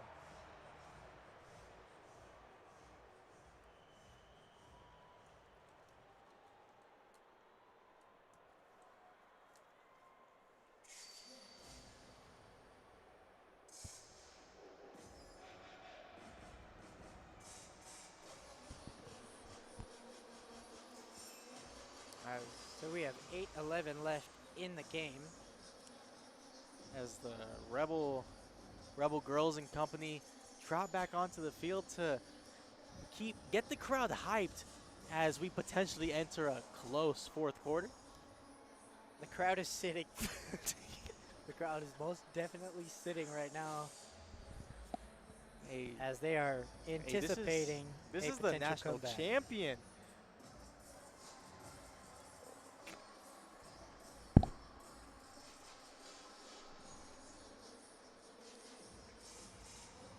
So the Rebels threatening on this drive here late in the fourth quarter.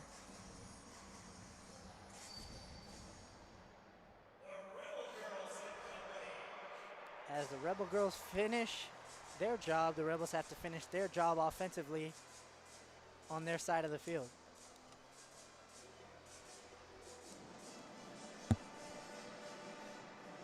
As hopefully the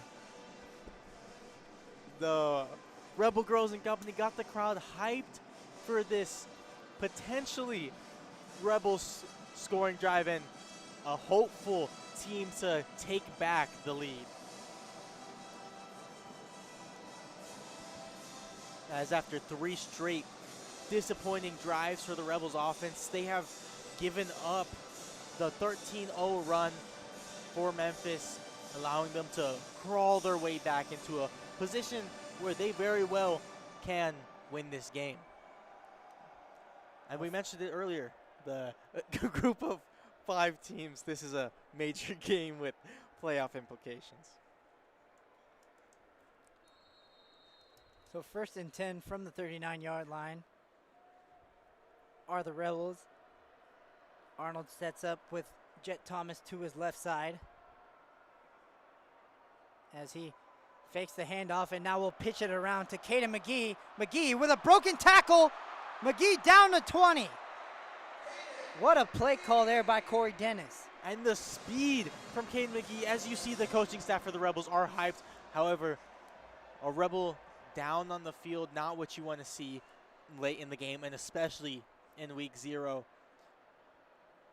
As Kaden McGee once again making his name known in the second half, and that's where we've seen this explosion. He's hoping to get another touchdown for the Rebels, tie this game up, and then kick the extra point to secure the lead. So hopefully that UNLV Rebel is okay. But I know we talked about him a lot, but Jackson Arnold really has taken a massive step just throughout the entire game. We've seen a lot of, iffy stuff in the first quarter, but, in that second quarter delivered a dime for UNLV's first score, and then, a couple long runs throughout the course of the game has really kept UNLV in the football game. Yeah, and He's been moving the chains for the Rebels time and time again. 11 first downs through the air, 3 first downs on the ground, over 350 yards on the day. He's been putting together a phenomenal case to be the starting QB moving forward. So 1st and 10 just outside of the red zone at the 21-yard line are the Rebels after that reverse play for Caden McGee that got him down here. And we look at that red zone efficiency. They are 2 for 3 in the red zone, looking to make that 3 for 4. Arnold with Thomas to his right side will fake it. Thomas picks up a nice block looking over the middle of the field, and it's incomplete. Tried to get it to the tight end, the big tight end, Keon Burnett. Just went out of his hands there. And threw almost a jump ball there. Burnett not quite able to hold on to it through the contact, but it was a good play and potentially their chance to take the lead back. Very risky play, but at this point of the game, you have to take risk. Arnold sends out Thomas to the left side, as Arnold will keep it on that quarterback run play, as that was sniffed out. Jamon Tapp makes his presence known in this 4th quarter. And he was one of those players we looked at before the game. We haven't been able to call his name much, but in the 4th quarter, when the moment is the biggest, he makes his name known as, once again, the Rebels have a 3rd and long situation. 3rd and 9 coming, and once again, the Memphis crowd on their feet with a big play coming. 7 minutes left in the game, 3rd and 9. Thomas out to Arnold's left. Arnold looking right away. Arnold on the keeper. Arnold gets around the edge, lowers his head as he is short of the 1st down by about 7 yards. And this has been the biggest problem with the Rebels offense throughout the entire game. That makes them 3 for 13 on 3rd down, going under a 25% on the day.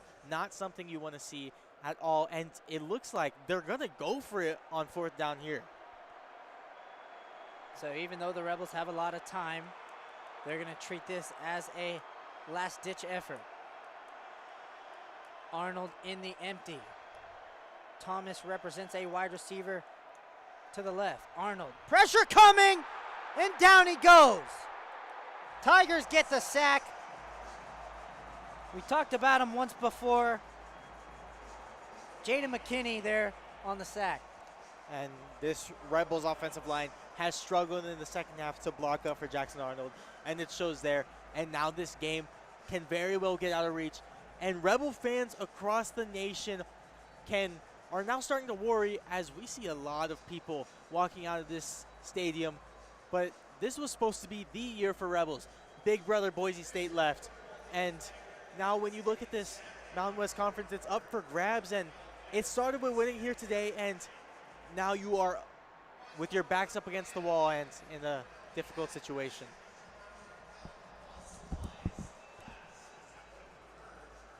So we will take it to a short break. We will be right back after this.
Welcome back to Allegiant Stadium, where some Rebel fans have already headed for the exits.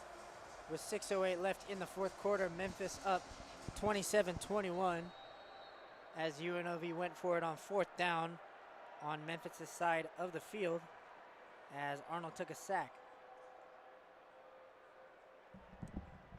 As that'll go to Covey, and he'll get a couple yards there as we are under 6 minutes, to play. And Memphis hasn't run the ball as much, only 26 attempts on the day, but expect them to run the rock here and run the rest of this timeout. Stokes with Covey to his left side will hand it right back to him as he's looking for anything, as Pope and Santi were there on the tackle. Third and medium coming. Massive play here on third down. Stokes fakes the handoff. Stokes is sacked. Taken down by number 10, Trey Fulton, And coming down from that safety position. What a job to round the corner with that speed. He just came flying. There was no way the running back could pick up that block. He came around. I'm surprised Marcus Stokes held onto the ball because he was in there instantly. On that blind side, never saw it coming. Took a pretty big hit, and a flag just... As that'll be a false start on the Tigers. This will push them back even further. So expect UNLV to get good field position after a punt by Memphis if they choose to do so. And Memphis, in their 4 punts today, have averaged 45 yards per punt. Looking to place the Rebels somewhere around the 40 to 50 yard line. So Tuck gets a good punt away, and back to receive is Irvin at the 40. So if you're UNLV, this is your last chance. With 4.5 left in the game, Arnold commanding the offense, as that was very close to a fair catch interference play. Irvin pleading his case.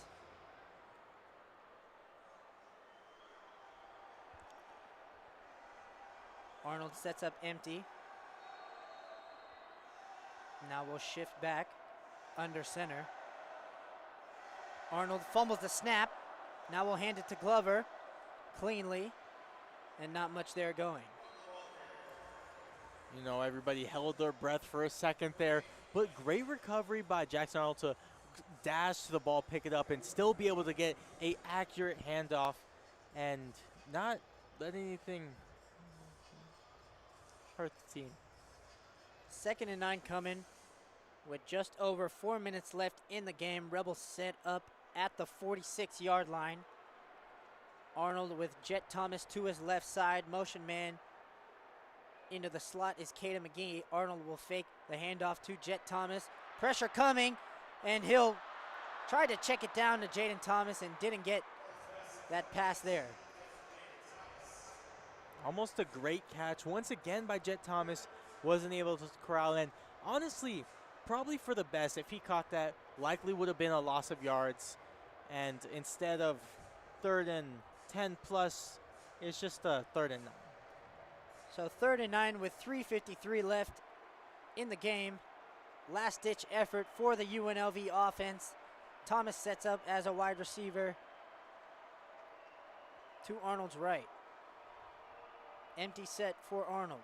Arnold takes a deep drop. Arnold, pressure coming again, and down he goes again. 4th and long coming for the Rebels, as Arnold has felt the heat recently these past couple of drives. And another empty drive for the Rebels. They bring out the punt unit, and with under 3 minutes and 30 seconds to go, you got to wonder, when will this Rebels offense have a true chance to put a drive to take the lead? So on the kick is Truls, as a fair catch is caught there by Brown. With 3:12 left, Memphis holding on to a 6-point lead, but now they have possession of the ball. As Welcome to the Jungle has now played inside Allegiant Stadium with fans headed to the exits. Well, they're definitely not welcoming anyone. They're more so exiting the jungle, but with 2 timeouts for Dan Mullen and the Rebels, we'll see what this defense can do, potentially get this Jackson Arnold-led offense a second chance, or a third chance, you could say, potentially a fourth. So 1st and 10, 3:12 left. Stokes with Jalen Carter in the backfield, hand to him. Santi there on the tackle as he gets a push from the Memphis offensive line as he's still going and has enough for a first down. I mean, what a push he got from that offensive line. And that's just the Memphis offensive line just saying, we are bigger, we are stronger than you, we are just going to play bully ball to finish this one out. So that'll set up 2nd and 1, excuse me. 2nd and a short one after a long carry. 2nd and 1 now with 2:30 left in the game. Stokes bleeding that clock. Under 5, he takes the snap and hands it to Carter. And right up the middle for a first down. As the Rebels will likely take this down to the 2-minute warning. Or excuse me, a timeout has been taken by Dan Mullen. As it looks like there's some extra chatter between Rebel and Tiger. As UNLV looking to get a flag for potentially something Memphis has said as we inch closer to the 2-minute warning. It's going to be a first down when we come back. Rebels only have 2 timeouts. Will Jackson Arnold even see the ball again? It's one first down, and this game is potentially over. It's very hard to say if Arnold will even get a chance to see the ball again. But what an effort he has displayed here in his first game as a UNLV Rebel. But the last couple of offensive drives just couldn't seem to find any receivers taking, losses for sacks and everything like that.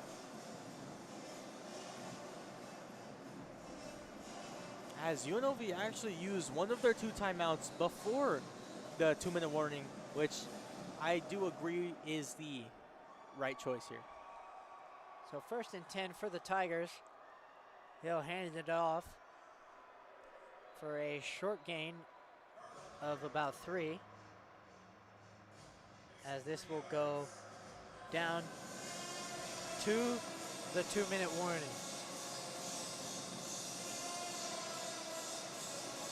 27-21. We're at the 2-minute warning. We'll be right back with the conclusion from Allegiant Stadium after this short break.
So 2-minute warning inside Allegiant Stadium in this Week 0 matchup between the Memphis Tigers and the hosting UNLV Rebels, where the home team is down 21-27, and they don't even have the ball.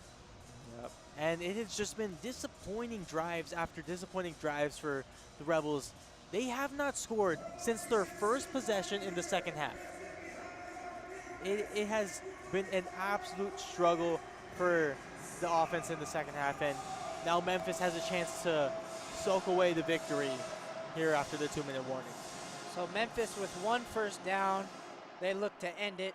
Stokes in the backfield with number 5 to his left. That is Amir Foster. Stokes will take the handoff and hand it to him as he is tackled short of the line. And they just keep pushing the pile time and time again. This Memphis offensive line is constantly showing that they are stronger than this UNLV defense. And this 3-down set that UNLV is playing is constantly hurting them here. They have to bring in another offensive lineman. You know it's a run situation. You have to prepare for that and adjust to it. So 3rd and 3 coming. Biggest play of the game, and head coach Charles Huff wants to talk it over. Dan Mullen used their last and final timeout there with 1:55, as UNLV will now have 0 timeouts for the remainder of the game.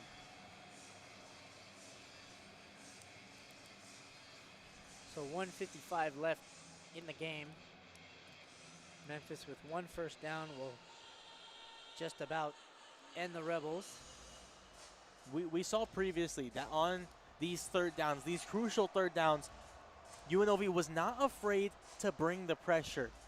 I expect them and hope they do here in hopes of stopping the likely run play, but also Charles Huff and the Memphis Tigers very well could run a play action and catch the Rebels off guard for a quick, easy check down to get the first and solidify this win for Week 0. So 3rd and 3 for the Tigers. Stokes in the backfield with Carter. He'll hand it. No, he'll fake it and keep it. Stokes It's close. did not get the first down. So decision time now for the Tigers. Tigers look to stay on the field with 1:35 left in the game.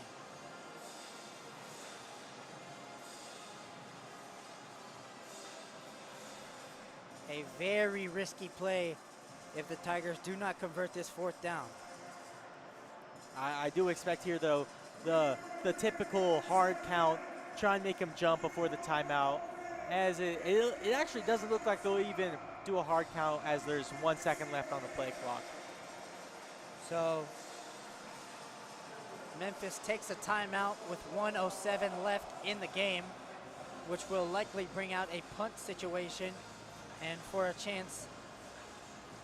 UNLV chance to potentially win this game. UNLV has struggled, but they have seen plays that have worked throughout the game. And you run these 2-minute drills in practice. These 2-minute drills are the easiest things to run for a quarterback because you spend so much time with them in training camp and in practice trying to hone in. Jackson Arnold should be in the best chance to get this team the win. So the Tigers will look to punt, and UNLV will have a chance to potentially win this game. Back to punt for the Tigers is Harrison Tuck, and gets this one away cleanly to Irvin, and Irvin gets bottled up quickly around the 25-yard line. So 59 seconds and a hero drive for this UNLV offense. Under a minute to go. Can Jackson Arnold, in the 2nd year of the Dan Mullen era for UNLV, knock off the Memphis Tigers in what very well can determine that Group of 5 playoff spot? Jet Thomas motions out wide. Arnold in the empty set. McGee in the slot. Arnold takes the snap, looking left quickly as he misses his big tight end, Keon Burnett, on the sideline. That'll set up 2nd and 10 with 55 seconds left. It's the second time he's missed him. We saw earlier on the drive where they went for it on 4th down. They missed him with a high ball, and now you miss him again in 2 crucial situations. Arnold again in the empty. Memphis only rushing 3. Arnold in trouble. He's sacked. That is number 4 of Memphis, Joseph Head Jr. with the sack. And with 40 seconds left and 3rd and 17 coming, UNLV is on its last efforts. Arnold in the gun, takes the snap, deep drop. Arnold under pressure again, down he goes again. 25 seconds and counting coming. 4th down coming up. 4th down and a long mile coming up. 16 seconds, 15. 10 seconds left in the game. Arnold takes the snap. He's looking. We'll have time. Arnold will look in the middle of the field. It's caught. But it doesn't matter because the Memphis Tigers have come into Allegiant Stadium and beat the UNLV Rebels here in week 0. UNLV with Memphis were the underdogs. UNLV was expected to win this game, and the Memphis Tigers walking into UNLV's home and knocking them off in a matchup that they should have expected themselves to win. UNLV has such a favorable schedule where they can make these wins, these important wins that can get them into a ranked situation, and to lose it here early on, it hurts this team, and they're going to have to bounce back on a very long road stint that they have coming up. Yep, so next week they will head to Hawaii and battle for the Golden Pineapple. Marcus and I will be on the call starting next week. But that's going to do it from us here inside Allegiant Stadium from our own broadcast booth. Special thank you to 91.5 HD2 The Beat for doing the first ever simulcast and being a part of history. So we will see you guys next week. Memphis wins this one 27-21. Rebels fall to 0-1, and Memphis improves to 1-0. We will see you guys next time.